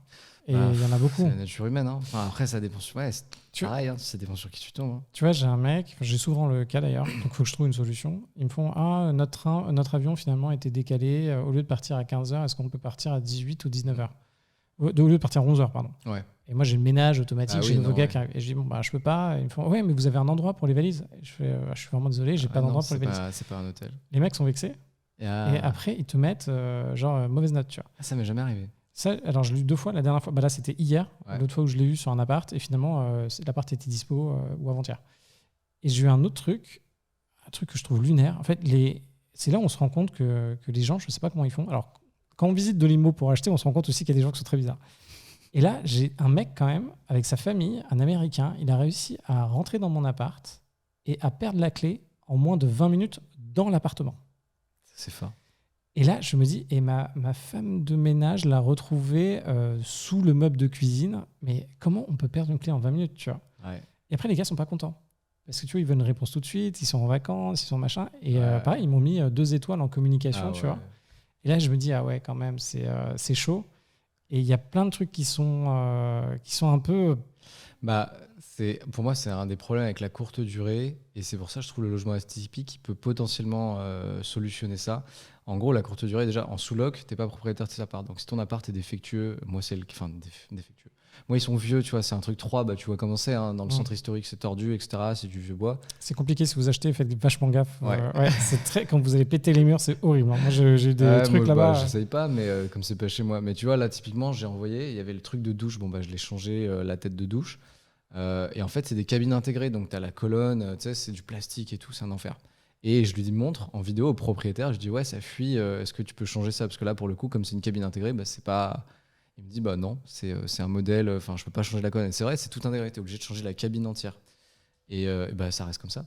Et du coup, en fait, c'est pas top, quoi. En fait, t'as un truc, et les toilettes, c'est pareil, bah, on a changé le mécanisme et tout, parce que c'est vieux. Il y a plein de trucs comme ça, en fait. Et quand c'est pas chez toi, chez moi, tu vois, j'aurais fait fuck it, je prends la douche, je l'éclate et j'en mets une nouvelle, tu vois. Je mets un receveur, douche à l'italienne, une paroi et c'est fini. Là, bah, tu peux rien faire. Et je vais pas remplacer une cabine de douche d'un appartement qui m'appartient pas, parce que là, t'en as pour 500, 600 balles. Si t'es sûr de garder l'appart, pourquoi pas, tu vois. Tu connais des gars qui font vraiment beaucoup de thunes en courte durée? Ouais, en sous-loc, moi, il y a des jeunes avec qui j'ai discuté, mais ça fait un moment, mais t'en as, ils tournent à 15, 20 000 euros par mois de chiffre d'affaires. Après, ce que je trouve, il faut faire attention quand vous voyez sur les réseaux sociaux, notamment, les mecs qui vous disent ça, etc. Il y a chiffre d'affaires, mais c'est comme tout, tu vois. Il y a chiffre d'affaires dans une société, et puis derrière, tu as toutes les charges. Si ton loyer, il est élevé, si en plus tu as la femme de ménage, parce que dans le chiffre d'affaires, il y a le ménage, comme je disais. C'est du chiffre d'affaires ménage, mais derrière, en fait, ta femme de ménage ou ton équipe de ménage, tu les payes. Donc, même si tu arrives à... Moi, je suis à l'équilibre maintenant, que j'ai compris qu'ils prenaient les 15% dessus. J'ai ajusté mes tarifs. Mais malgré tout, bah, tu as quand même plein de charges. L'électricité, en fait, en hiver, tu vas dans un Airbnb, les gens, ils sont pas chez eux. Ils chauffent à mort. Ils mettent à 26 degrés. Et donc, encore une fois, quand tu n'es pas chez toi, comme c'est de la sous-location professionnelle, et bah, tu peux pas, enfin, sauf si tu te chauffes à installer des thermostats. Moi, je crois, dans l'appart au 2e étage, il est sous les toits en plus, donc il fait froid l'hiver. Il y a 8 radiateurs électriques. va installer 8 thermostats avec les sous de sa société, tu vois, ça n'a aucun sens. Donc là, ce que je vais faire avant l'hiver, c'est que je vais en décrocher 3. Je vais laisser un dans les chambres. Ceux du salon, il y en a 2, ça suffira. Et après, ceux dans la cuisine et tout, ça sert à rien, tu vois. Mais en fait, t'es obligé, j'ai eu des factures, j'ai une régule de total pour 3 mois, en février, 500 € sur 3 appartes. Donc, courte durée, en fait, je pense que c'est bien si tu arrives à optimiser le truc. Le logement atypique, pourquoi c'est intéressant? Parce que en fait, tu te démarques de la concurrence. Il y a de plus en plus d'apparts sur Airbnb. Je trouve il y a de plus en plus de gens qui vont sur Airbnb. Vous n'aurez pas de problème à remplir si vous avez des tarifs corrects, si vous avez aussi une bonne communication, si vous faites ça correctement, vous gérez bien. Et si en plus, derrière, votre appart il est plus stylé qu'un autre, franchement, les gens vont être prêts à mettre 10-15 € de plus par nuit juste pour dormir dans un truc plus sympa. Ça peut être un thème, j'en vois plein, ils font des thèmes bohèmes, des thèmes zen. En fait, tu prends les parures de lit, tu mets plein de fausses plantes, tu fais un truc simple, ça coûte pas très cher. Vous avez Action BNM, c'est le feu pour faire ces trucs-là. Temu, pardon pour l'écologie, ça marche bien aussi. Et sinon, après, tu as le vrai atypique où là, tu fais vraiment beaucoup plus loin, donc tu as les love rooms. Là, après, encore une fois, pour moi, c'est plus la gestion sur le jacuzzi, les factures d'eau et l'électricité. Je pense que tu as plus de soucis. Déjà, tous ces trucs-là, un atypique en sous-location, tu peux difficilement les avoir. Parce que la sous-location, tu vas sur le bon coin, c'est la part de monsieur tout le monde que tu vas prendre en charge. En général, tu as des belles surprises. Moi, j'ai des gens en sous-loc, ils ont des trucs avec pierre apparente en cuisine et tout, enfin des beaux écrins, tu vois. Et là, vraiment, c'est fait pour le Airbnb. Tu as des gens aussi, ils en ont marre de gérer leur Airbnb. Donc, ils disent, OK, je te le loue, plutôt que de le mettre en conciergerie. Et donc, ils savent que Airbnb, ça marche, mais juste, ça les saoule de gérer. Donc, ils préfèrent encaisser un loyer tous les mois plutôt que la conciergerie où tu as les revenus qui fluctuent. Et derrière, ils sous-louent, ils remettent sur Airbnb. Donc, tu as déjà l'appart qui est fait pour Airbnb. Toi, est-ce que là, tu t'en es où du coup dans ta vie aujourd'hui? Est-ce que tu veux killer le game? Qu'est-ce que tu fais là? Là, actuellement, je suis très occupé par l'appart que j'ai acheté à Amiens. En fait, je l'avais acheté avant de me renseigner sur l'immobilier. J'étais en banque, je gagnais bien ma vie, je voulais baisser mes impôts. Donc, on m'a vendu un Pinel. Donc, appartement neuf que j'ai acheté en 2022, juillet 2022, et qui n'a été livré qu'en mai 2025. Donc, avec au moins 3 ans, 2 ans de construction, enfin plus. Beaucoup de retard. Beaucoup de malfaçons aussi, c'était piché promotion, désolé, mais c'était horrible. Ne prenez jamais ça. Quoi comme malfaçon? Parce qu'il y a toujours des. Après, tu as toujours des trucs, mais là, vraiment, genre, en fait, le bâtiment entier, il y a 3 résidences, c'est bâtiment ABC, et il y en a 2 sur les 3 qui sont ni hors d'eau, ni hors d'air. C'est-à-dire que l'étanchéité d'air n'est pas faite dans certains appartements, donc tu t'appuies sur le sol, en fait, avec ton poids de ta personne, tu as l'air qui passe depuis le mur extérieur. Et tu en as l'étanchéité au niveau des comment ça s'appelle? Des pylônes qui font la structure, c'est un nom particulier, elle n'est pas faite. Donc tu as plein de gens avec énormément d'infiltration dès qu'il pleut. Moi j'ai de la chance, je suis au premier étage, donc je ne suis pas concerné, mais tous les appartements en haut, ils sont concernés. Et ils ont des vraies infiltrations d'eau, mais c'est dans le bâti. C'est pas dégâts des eaux de ton voisin. C'est structurellement parlant que c'est problématique. Du coup, tu as payé aussi? Du coup, ouais, parce que tous les travaux de ravalement, etc., moi je suis propriétaire, je suis pas sous-loueur cette fois-ci. Donc les charges, on ne sait pas combien elles vont être. On a un budget, mais... Parce que pour tout le monde, tous ceux qui achètent des logements neufs, surtout, alors soit vous savez le faire, c'est-à-dire vérifier que votre PV de réception d'appartement, et sinon vous prenez des gens, il y a des gars que vous pouvez payer pour ça, et qui sont habitués un peu comme un avocat, en fait ils vont tout repointer. Parce qu'en fait quand vous avez votre PV, déjà il y a une chance sur 2 que les portes ne ferment pas, il y a une chance sur 2 qu'il y ait des problématiques d'eau, pareil pour les fenêtres, etc. Et les joints, faites vraiment une vérification parce qu'une fois que vous avez signé, vous ne pouvez plus revenir en arrière. Ouais, et ça, vraiment, c'est important parce qu'en fait, tu as le PV de réception où là, tu notifies les derniers dysfonctionnements. Une fois que celui-là il est signé, ce que tu notifies après, tu as le droit, tu as 1 mois. Donc, tu as 1 mois de SAV, service après-vente. Moi, j'ai notifié mes joints de fenêtre, ça fait 3 mois que je les attends. Et c'est impossible, tu relances, tu harcèles. Enfin, ça tient au harcèlement quand tu dois les envoyer un mail tous les jours et tout. Donc là, de toute façon, ça va être le mois d'août, tout le monde va être en congé, donc ça sert à rien. Même les ouvriers, ils m'ont dit de toute façon, les artisans ne travailleront pas. Donc je vais attendre septembre pour qu'ils refassent mes joints de fenêtre. Il manque des morceaux entiers de joints sur les portes-fenêtres.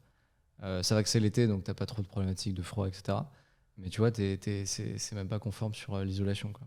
Là, du coup, tu as décidé de le sortir du Pinel, c'est ça? Celui-là, ouais, parce qu'en gros, non seulement là, j'ai plus le salaire que j'avais avant, donc 0 intérêt pour l'économie d'impôt. Et surtout, j'ai trouvé l'activité, enfin, j'ai fait de l'activité du coup de sous-location professionnelle à courte durée. Et je vois que ça peut être intéressant. Et je suis en train d'essayer de faire l'appartement parce que c'est livré neuf, donc c'est que des murs blancs, il n'y a rien dedans. Il y a une cuisine qui est affreuse. Mais il y a plein de trucs qui sont affreux. Mais du coup, je vais essayer d'en faire un logement atypique sur le thème du Japon. Et donc, je fais tous les travaux moi-même. Après, c'est pas des gros travaux, je fais ni plomberie. Enfin, j'ai fait un peu d'électricité, c'est dédoubler des prises, rajouter des interrupteurs. C'est assez marrant de découvrir ça tout seul, surtout après de la finance. Et en vrai, je kiffe bien. C'est sympa les lacs. Ouais, C'est ludique. c'est ludique. Tu regardes ton schéma, le mec à Brico, à Leroy Merlin, il t'a expliqué comment faire tes branchements. Tu reprends ça, tu te dis ok, d'accord, j'ai rien compris. Donc, tu regardes des tutos YouTube, Ouais, voilà. tu ouvres, tu coupes le courant pour éviter de mourir, et puis bah, tu fais tes trucs. Tu branches, tu remets le courant, ça saute, tu te dis ah, j'ai mal fait quelque chose, puis tu recommences. Ah, j'ai inversé. Ouais, j'ai exactement ça. Elle est où la ça. terre? Ouais, Mais du coup, non, assez marrant, assez satisfaisant aussi, cette session personnelle pour le coup, plus d'accomplissement sur le fait de ok, j'avance. Alors c'est super long, ceux qui veulent se lancer dans les travaux. Moi, je pensais que ça allait plus vite, même si t'es tout seul, tu te dis, je fais pas de placo, je fais pas d'enduit, je fais pas tous ces trucs qui prennent beaucoup de temps, mais rien que de la peinture, c'est assez long. Peindre une chambre entière, c'est long. Et puis je vais en faire un truc un peu exceptionnel. Pourquoi? Parce que le logement atypique, en gros, pour revenir un peu sur l'histoire, il y a tout ce qui est love room, etc. Moi, je pense que ça, c'est un peu compliqué à gérer. Je pense que quand tu fais sur du thématique, c'est plus intéressant. Et je discutais avec une dame, justement, que j'ai rencontrée, que j'ai appelée, pareil, sur Airbnb, qui avait des apparts que je trouvais super stylés. Et je voyais, elle avait 300 commentaires et elle a 4,97 de moyenne sur le studio, tu vois. Et c'est un tout petit truc, il est super bien noté, il est plus cher que mes apparts de 45 mètres carrés. Du coup, je suis intrigué, je lui envoie un message, hyper sympa. Enfin, j'essaye de faire le mec sympa. Je lui dis, voilà, je suis intéressé, moi, je fais ça et tout. Elle est hyper cool. Elle me dit, OK, on s'appelle. Donc, on s'appelle et on a discuté pendant 2 heures. Et en fait, ils travaillent dans la pub à Paris avec son mari. Ils ont fait ça, ils ont acheté une bouse, un appart vraiment pourri où il y a rien dedans. À 3 toujours. À 3, ouais, toujours à 3. Et ils l'ont transformé. Ils en ont fait un truc rose avec du doré, vraiment popcorn, très néon. Enfin, vraiment un truc jusqu'au bout, le thème.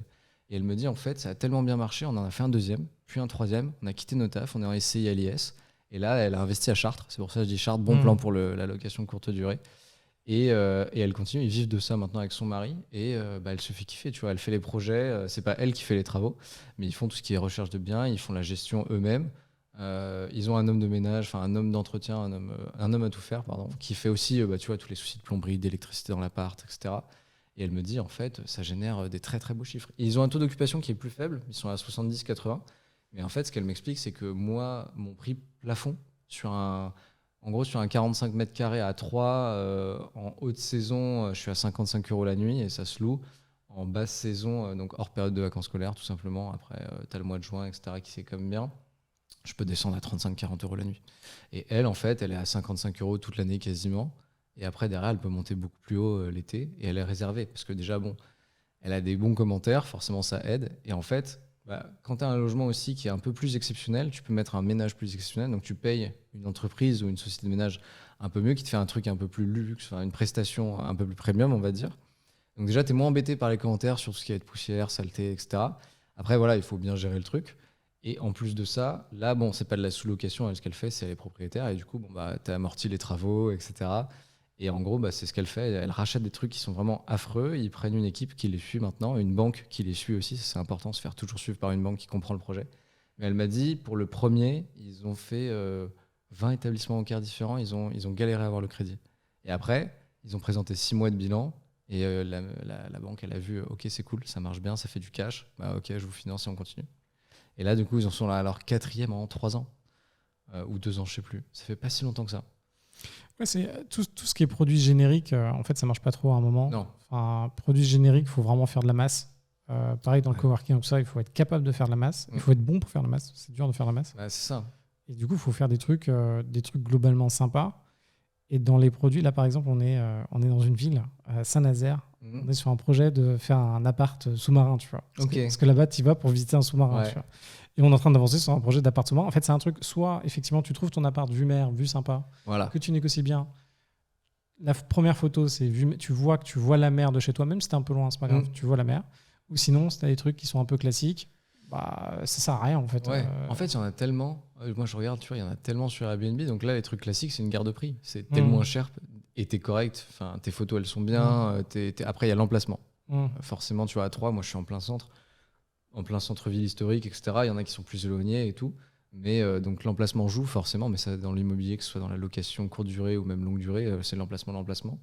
Et après, si ton appart il ressemble à tous les autres, ça sert à rien en fait. Ce qui va convaincre le voyageur, c'est si c'est pas les photos et si c'est pas la tronche de ton appart ou l'emplacement, ça va être le prix. Et derrière, c'est une guerre de prix en fait, avec les autres personnes qui ont les mêmes appartes. Sauf que quand tu es un logement atypique, si tu fais suffisamment ton travail de recherche, pareil, tu vois, Love Room et tout, c'est intéressant. Mais si tu vas dans une ville où il y en a déjà 15, honnêtement, pour t'en sortir, soit tu vas mettre un énorme ticket pour te différencier, etc. Soit tu vas baisser tes prix. Et derrière, comme je l'ai dit, tu vois, avec tes charges, tu vas peut-être pas t'y retrouver. Donc, tu fais ta recherche, tu regardes. Et moi, le Japon, tu vois, à Amiens, y a personne qui fait de l'asiatique. Enfin, dans le thème déco, tu vois. Donc, on va tenter. Pour l'instant, je fais tous les travaux tout seul. J'aurais espéré pouvoir le louer sur route. Parce qu'en plus, je pars en vacances à droite à gauche. Mais j'ai absolument pas fini. Et le syndic est assez embêtant. Il y a un code de l'immeuble. Ils ont très peur que les gens s'échangent les codes. Ils le changent tout le temps, donc ça, au pire, c'est pas très grave. Tu le donnes quand même. Mais derrière, t'as pas le droit forcément d'installer des boîtes à clés, des choses comme ça dans l'immeuble. Donc moi, je veux mettre une serrure connectée. Et juste, c'est une serrure 3 points bricard, là, donc il faut que je trouve un truc qui s'adapte, quoi. Sinon, j'ai pas trop de solutions. Sinon, je pensais à un truc, c'est que je colle une boîte à clés au fond de ma boîte aux lettres et je laisse la boîte aux lettres ouverte. C'est ce que je fais. C'est ce que tu fais? Ouais, ça marche? Ouais, ça T'as marche. jamais eu de soucis? Non, j'ai jamais eu pour le moment. J'en mets 2 de boîte à clés. Ok. Pense à en mettre 2. Une pour une clé de secours. Ok. Parce que du coup. Avec un code différent. Avec un code différent. Ouais, okay, et en fait, on a toujours 2. Parce que si un jour. Tu vois, moi, expérience acquise, ça m'est arrivé plusieurs fois. Que soit ils oublient les clés dans l'appart. En fait, moi, j'ai une porte qui se ferme. Tu la claques, ça ferme. Ah ouais, non. Et non, moi, j'ai pas ça, heureusement. C'est pas ça. Non. Mais quoi qu'il arrive, mets en 2. Ouais, non, mais je touche du bois. On m'a jamais perdu les clés, ni à 3, ni. C'est une question de temps. Ouais. Voilà, en fait, tu vois, la proba est de 100%. Ouais, pas mal. Et ça me permettrait de mettre le badge parking, parce que du coup, je loue une place de parking. Ouais. Comme ça, au moins. Ça, c'est pareil. Si vous avez un truc avec parking, ça aide de fou. Surtout dans les villes. Quand tu es en centre-ville, les gens, ils veulent se garer, quoi. Surtout ici, tu viens de loin avec ta voiture et tes enfants. C'est comme l'hôtel. Moi, j'ai compris ça. Dès que tu es en voiture, tu prends un hôtel, tu es là, je veux un hôtel avec parking. Ouais, exactement. Assez souvent, ils te font, on a un parking, mais en fait, c'est le parking de, je sais pas quoi, de la gare d'à côté. Toi, tu as toutes tes fringues dans ta bagnole, tu es là, ouais. Toi, demain, tu t'étais lancé dans cette. Tu t'es dit, OK, je veux gagner de l'argent, je veux faire ça. Là, aujourd'hui, tu gagnes un peu, mais c'est pas démentiel. Non, pas du tout. Next step, qu'est-ce que tu te dis du coup? Alors, il y a cet appart à Amiens où je veux voir vraiment ce que ça donne aussi, un peu le logement atypique, parce que derrière, il va falloir que je regarde. Je l'ai acheté cher, c'est 200 000 pour 44 mètres carrés. Et tu peux louer combien là, tu penses, en regardant Si je le loue comme ça ou en Airbnb? Airbnb, je pense tu peux faire 1200, 1500 de chiffre d'affaires en moyenne. Je suis à 874 € de mensualité de crédit. Ouais, t'es juste, quoi. T'es flat. Mais ça, c'est des appartes qui sont pas exceptionnels, etc. Donc, j'ose espérer que je serai vers le haut de la fourchette, voire un peu plus l'été. L'idée, c'est de voir un peu ce que ça donne, etc. De regarder aussi le budget des travaux, combien j'ai mis. Moi, j'aime bien pour l'instant cette expérience de faire les travaux, etc. Mais là, on a changé de projet. Alors, j'ai 2 projets. Il y en a un, c'est on va rentrer à Lyon avec ma fiancée. Et le projet, c'est d'acheter la résidence principale à Lyon. Pareil, le but, c'est d'acheter un truc vraiment pourri, parce qu'on n'a pas un énorme budget, étant donné que moi, j'ai plus de revenus comme avant.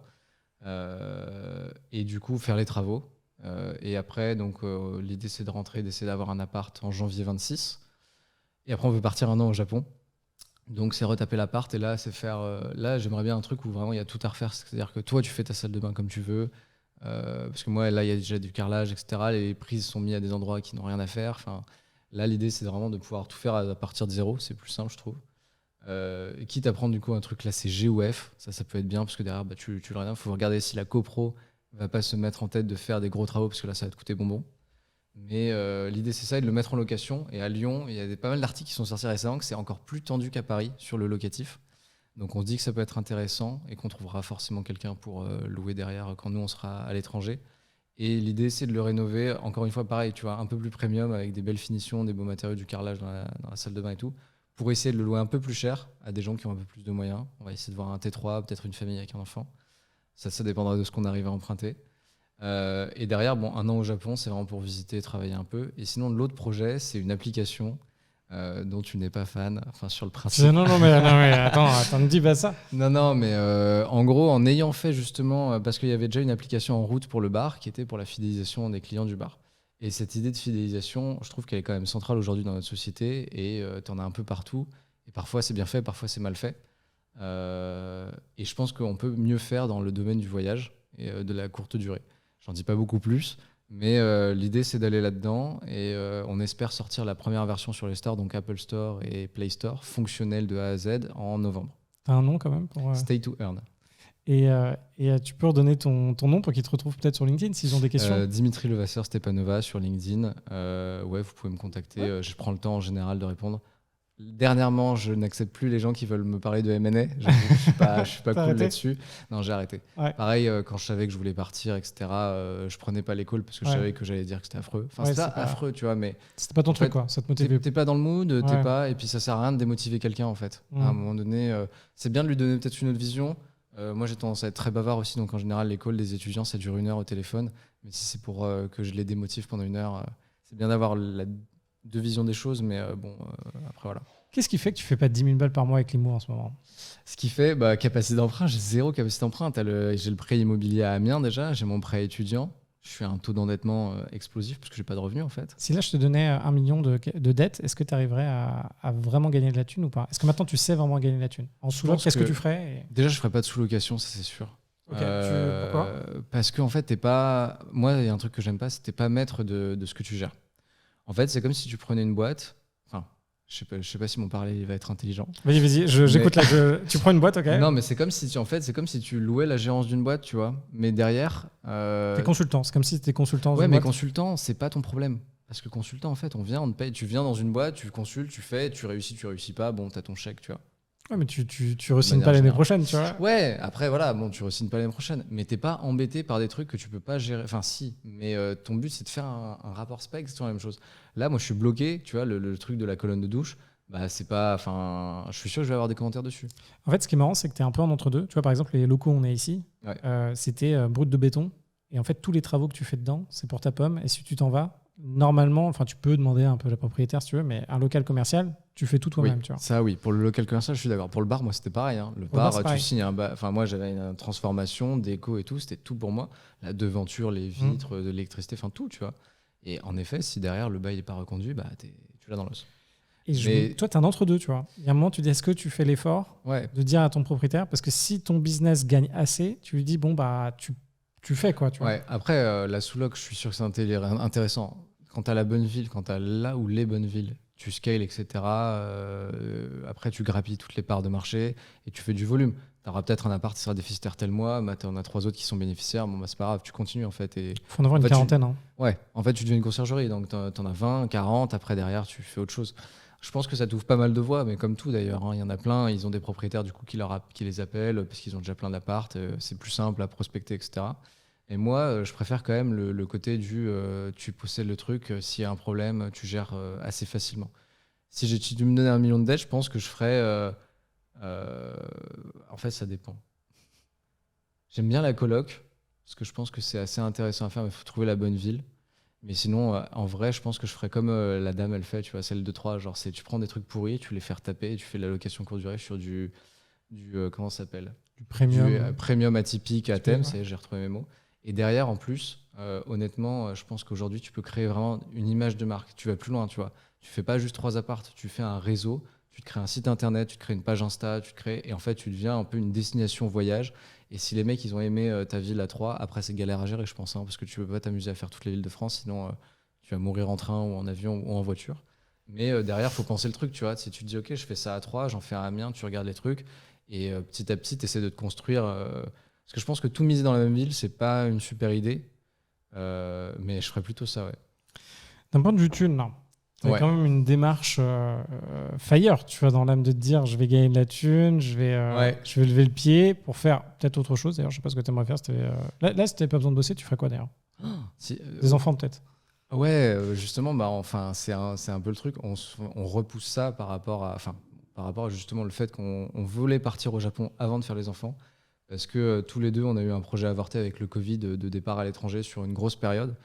Et du coup, on a ce manque. On a vu plein de potes de notre âge, donc 28 ans, tu vois, 29 ans, qui sont partis, qui ont dit vas-y, fuck le CDI, je pars 6 mois en Australie, je vais au Canada, je vais machin. Et nous, on n'a jamais fait ça chacun dans notre vie, on voulait pas regretter, donc on se dit on va se donner les moyens et on va le faire. Et ça va grignoter les économies. Mais bon, voilà. Après, le but aussi du PVT, c'est de travailler sur place. Donc on va quand même, c'est pas un an de tourisme. C'est vraiment, on va bosser la semaine. Il faut trouver les petits boulots pour financer ton tourisme. Donc en soi, en termes de burning de cash, c'est pas le plus. Et tu stresses un peu d'un point de vue invest parce que tu t'étais Bah. comme lancé dans un truc. Enfin, tu vois, tu l'as fait quoi. Ouais, bah un peu. En fait, je stresse un peu forcément parce que là, en fait, t'as l'échéance, t'as le temps qui passe. Tu te dis, ok, je sais que je pourrais retrouver un CDI et dans plein de domaines, etc. Mais j'ai pas envie. Tu vois, tu me disais si t'avais suffisamment d'argent, si t'étais rentier, en gros, que tu faisais quoi? Je pense que, mais c'est le cliché. Tout le monde dirait ça, mais c'est voyager et surtout, je pense, moi, ça serait surtout jeux vidéo. J'ai un grand rêve, ça serait plutôt de passer mon temps à jouer en fait aux jeux vidéo avec ma fiancée. On est tous les deux des gros geeks. Ah oui, parce qu'elle a une chaîne Twitch. Ouais, alors elle stream un peu. Ouais, Ouais. elle stream, ouais. Elle essaye de s'y mettre. Ouais. Ouais. Et, Elle fait quoi dans la vie, tu m'as dit ? consultante data. Ok. Donc pareil, t'es consultant, t'es placé en boîte et son contrat, voilà, s'il se termine machin juin prochain, en principe. Et du coup, en termes de timing, ça tombe bien pour le Japon. Les enfants, on sera après. Il y a des fois, on regarde aussi par rapport à ce qui se passe, réchauffement climatique, tout ça, est-ce qu'on en fait, est-ce qu'on n'en fait pas. Je pense que c'est une question que notre génération se pose, on est de plus en plus tard à en faire. Et derrière, sur les invests, c'est un peu, moi l'échéance, c'est avant Japon, la situation ça va être quoi? Est-ce que ma boîte, du coup Stay to Earn, est-ce que l'application elle va démarrer? Est-ce que ça va donner quelque chose?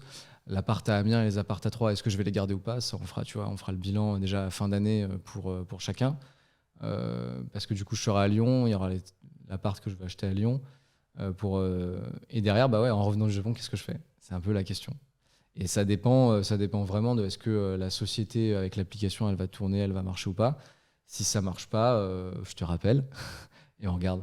On reprend des boîtes, on se défonce un peu. Moi, c'est un truc, c'est pour ça aussi le bar, tu vois, il y a ce côté, moi, c'était pas forcément, il y a le côté clientèle et tout, mais il y avait le côté business. Moi, le but derrière, c'était vraiment de monter, comment ça s'appelle, une chaîne. Faut que je te montre parce que là, je suis en train de bosser sur un sujet. Alors, c'est pas exactement un bar, c'est genre un café littéraire à Rennes. Ouais. Alors, tu mets café littéraire, tu me dis ça à moi. Tout de suite, je bade. Tu vois, je me dis, je vais jamais réussir à faire de la thune avec. Mais t'inquiète. Voilà. Tu vois, et là, je bosse. T'as Steph qui a une boîte de market et je bosse avec elle sur le market. Okay. Et c'est son rêve, tu vois, de faire un café littéraire. Et du coup, quand elle m'a dit, moi, c'est un café littéraire, etc. C'est moi, dans mon cerveau, il y a tout qui bug. Elle me dit, oui, je vais avoir des livres gratos et tout. Donc, c'est super. On pourra faire 100% de marge en les vendant. Et je suis là, ok, tu vends des bouquins d'occasion. Tu vends ton bouquin 7 €, quoi. 7 € ou 5 balles. T'en vends 60 par jour. Okay, et encore. Enfin, si t'en vends beaucoup. Ça me paraît beaucoup. Ça paraît beaucoup. Je suis d'accord avec toi. Et je suis là, ok, on va regarder le truc. On pourrait peut-être faire plutôt des salles pour faire des conférences. Ça gagne un peu mieux.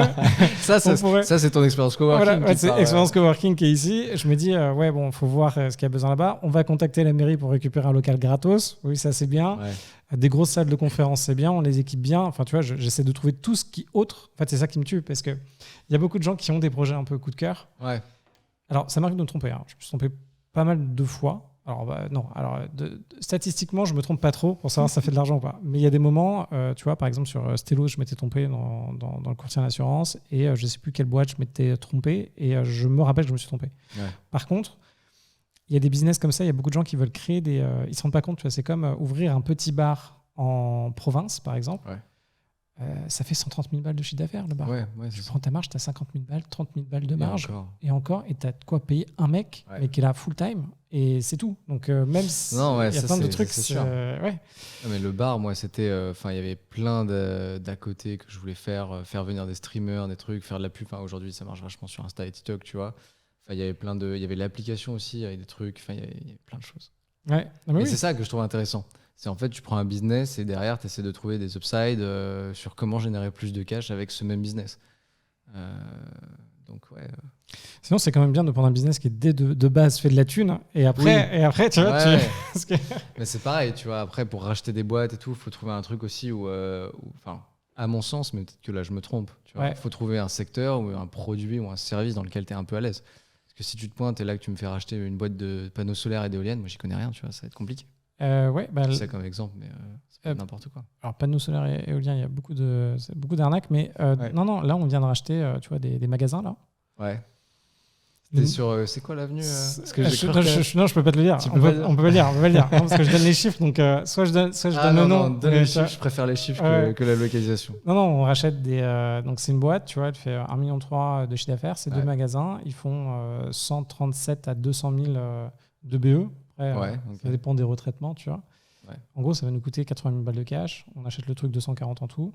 et ça va verser, après remboursement de l'emprunt, 80 000 de dividendes par an. Ouais, c'est ce que tu disais. Ouais. Et en fait, c'est une boîte où, en fait, c'est quoi? C'est du vêtement? C'est du... Je peux pas te dire, Non, mais tu peux c'est pas du. dire, Ouais, ça. mais c'est. Alors c'est pas du vêtement parce que je pense que je ne ferai quasiment jamais du vêtement de ma vie, tu vois. Ouais. Pourtant, je me suis occupé de deals de vêtements. Ok. Dans mes seuls deals qui ont marché chez Catsib, il y avait. C'était du vêtement? C'était du vêtement. C'était. Merde. Merde, putain, je me rappelle le nom de. Bref, c'était un truc de vêtements. Ok. Et un des seuls qui a marché à l'époque. Mais le vêtement aujourd'hui, c'est. Enfin, là, c'est. Je pense qu'il y a quelques années, pourquoi pas. Je comprends. Enfin, il y a quelques années, il n'y avait pas tout ce truc de. Tu vois. Enfin, en tout cas, moi, tu vois, il n'y avait pas Temu, machin. Ouais, Chine. Il n'y avait pas Chine, il n'y avait pas les autres Primark, tout ça, c'était pas là. Quand moi je faisais du MLA, il n'y avait pas ça, tu vois. Aujourd'hui, tout le monde fait faillite, quoi. Ouais, tous les petits. Camailleux, ça a fermé, moi.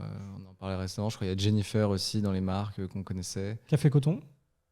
Fini. Ouais. Ah ouais. Et là, je cherchais l'autre jour, je devais m'acheter des fringues pour faire des pubs, parce que j'ai pas de fringues, tu vois, j'ai que des t-shirts noirs. Et du coup, Steph m'a dit. Voilà, on est habillés pareil. Il y a Steph qui m'a dit, vas-y, achète. Elle m'a envoyé, je sais pas, un pantalon Célio, tu vois, acheté. Ouais. Je suis pas allé chez Célio depuis l'éternité, tu vois. Et là, j'étais là, il y en a pas mal, tu vois. Je tape Célio, tu vois, j'étais vers Pigalle, je tape Célio sur Google Maps. Je me suis rendu compte, dans Paris, je sais pas, il y en a 4 ou 5 maintenant, c'est tout. Ouais. Alors qu'avant, je pense que ces boutiques-là, tu vois, comme Zara et tout, t'en avais partout. Célio, pour moi, c'est un truc qui marche bien. Ils ont réussi à se rattraper, tu vois, parce qu'ils font pas mal de collabs. Et je pense notamment aux collabs. Moi, j'adore Célio. Je prends pas mal de fringues là-bas pour toutes les collabs. Ouais. Parce qu'ils font pas mal de collabs, Rick et Morty, les animés en vogue, etc. Et je pense qu'ils surfent un peu justement sur ce truc-là. C'est comme Micromania. Micromania, tu vois, ils ont réussi à prendre le pli de la transformation. Plus personne n'achetait leurs jeux, etc. Mais maintenant, ils vendent des figurines, ils vendent des plaids. Moi, j'ai acheté des boîtes de rangement chez eux, des boîtes de rangement Ikea, mais avec des mangas dessus, tu vois. Voilà, mais toi, t'es la target de non, mais moi, je suis la target. Mais je pense qu'il y en a plein, c'est comme ça. Si tu viens dans le magasin, tu regardes les jeux qui sont sortis, tu les achètes pas spécialement, parce qu'aujourd'hui, toutes les consoles, elles veulent que tu achètes dans le cloud, etc. D'ailleurs, tu payes plus cher ta console pour qu'il y ait un lecteur de disque.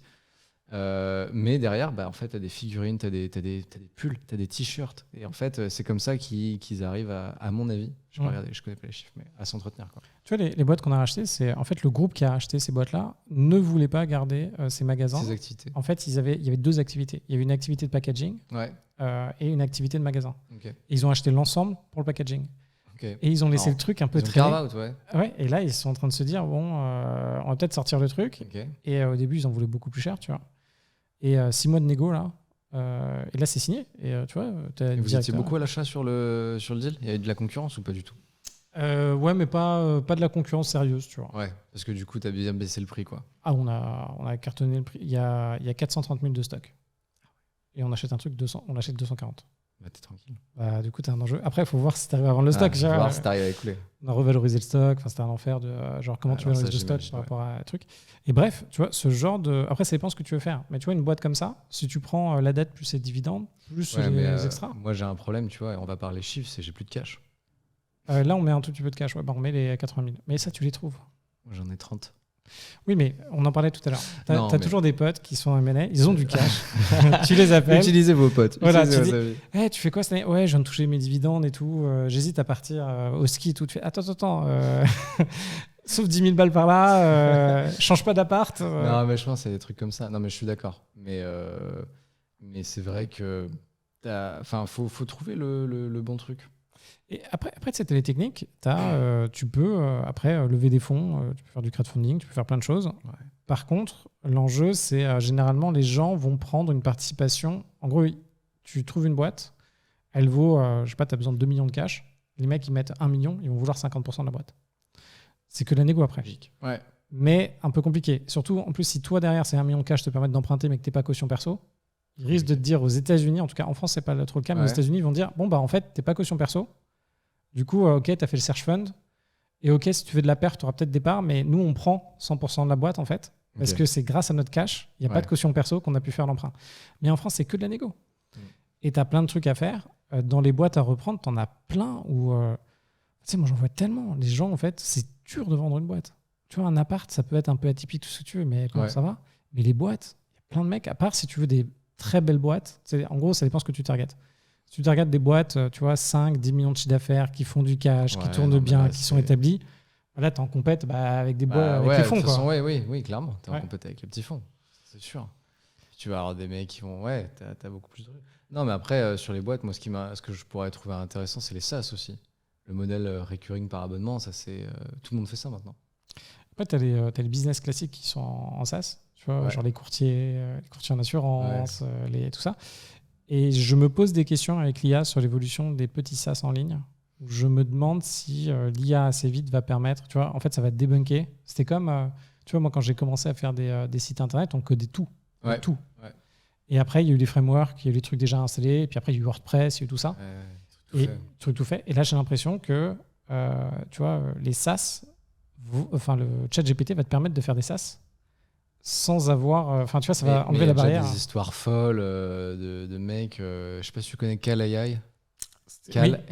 Tu vois. Ouais. Bah, c'est 2 jeunes qui ont fait ça. Alors, moi, j'aime bien parce que souvent, on oublie de dire qu'il y en a quand même un des 2 qui savait coder correctement. Mais en fait, c'est surtout, ça t'aide à faire des petits logiciels. Et derrière, c'est la plupart des solopreneurs comme ça qui arrivent bien à réussir. Ce qu'on remarque tous, c'est qu'ils ont une stratégie sur les réseaux sociaux qui est gagnante en fait. Ils sont sur TikTok, sur Insta, ils buzzent, et derrière les gens téléchargent leurs produits, ils s'abonnent. Et en fait, les abonnements, on en a tous qui traînent. Et en fait, c'est ça. Et derrière, tu oublies si c'est des petits trucs à 3-4 euros.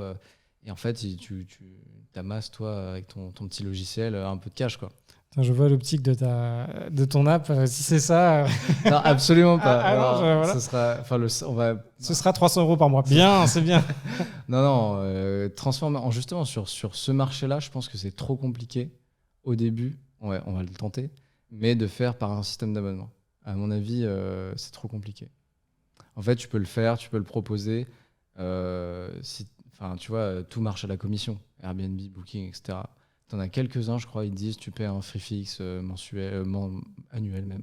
Je crois que c'est Abritel, où tu peux payer un frais fixe annuel et tu as un petit abonnement qui traîne. Ils sont sortis Abritel. À un moment, ils ont essayé de venir à fond. Ouais, moi j'ai essayé de mettre mon logement, il n'y a pas grand-chose. Quoi. Il passe pas grand-chose. Je pense qu'ils ont mis beaucoup de thunes, mais ça devait être il y a 5 ans. Ils ont essayé de closer plein de trucs, ils n'ont pas réussi à leur rentrer sur le marché. Il y avait déjà Booking et Airbnb, ils se sont fait sortir. Je crois qu'il y a VRBO qui essaye aussi, canadien. Ouais.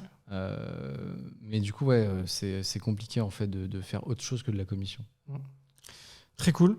Ouais. Je te remercie. Bah écoute, avec plaisir. Est-ce que tu veux redonner quelque chose? Donc, tu avais donné ton nom. Tu peux le redonner si on veut te trouver sur... Ouais, donc Dimitri Levasseur Stepanova sur LinkedIn. Faut que je change ma photo, elle est affreuse. En plus, elle a costard-cravate.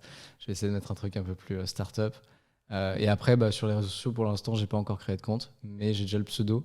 Ça sera Boris-Sanchez. Enfin, je sais même pas, j'ai même pas regardé s'il est pris ou pas. Ok, bon allez voir si c'est bien toi. Encore merci. Avec plaisir. N'hésitez pas à laisser 5 étoiles sur le podcast, un petit commentaire. Et si vous avez des questions, n'hésitez pas à me les envoyer aussi sur LinkedIn. Je vous dis à très vite.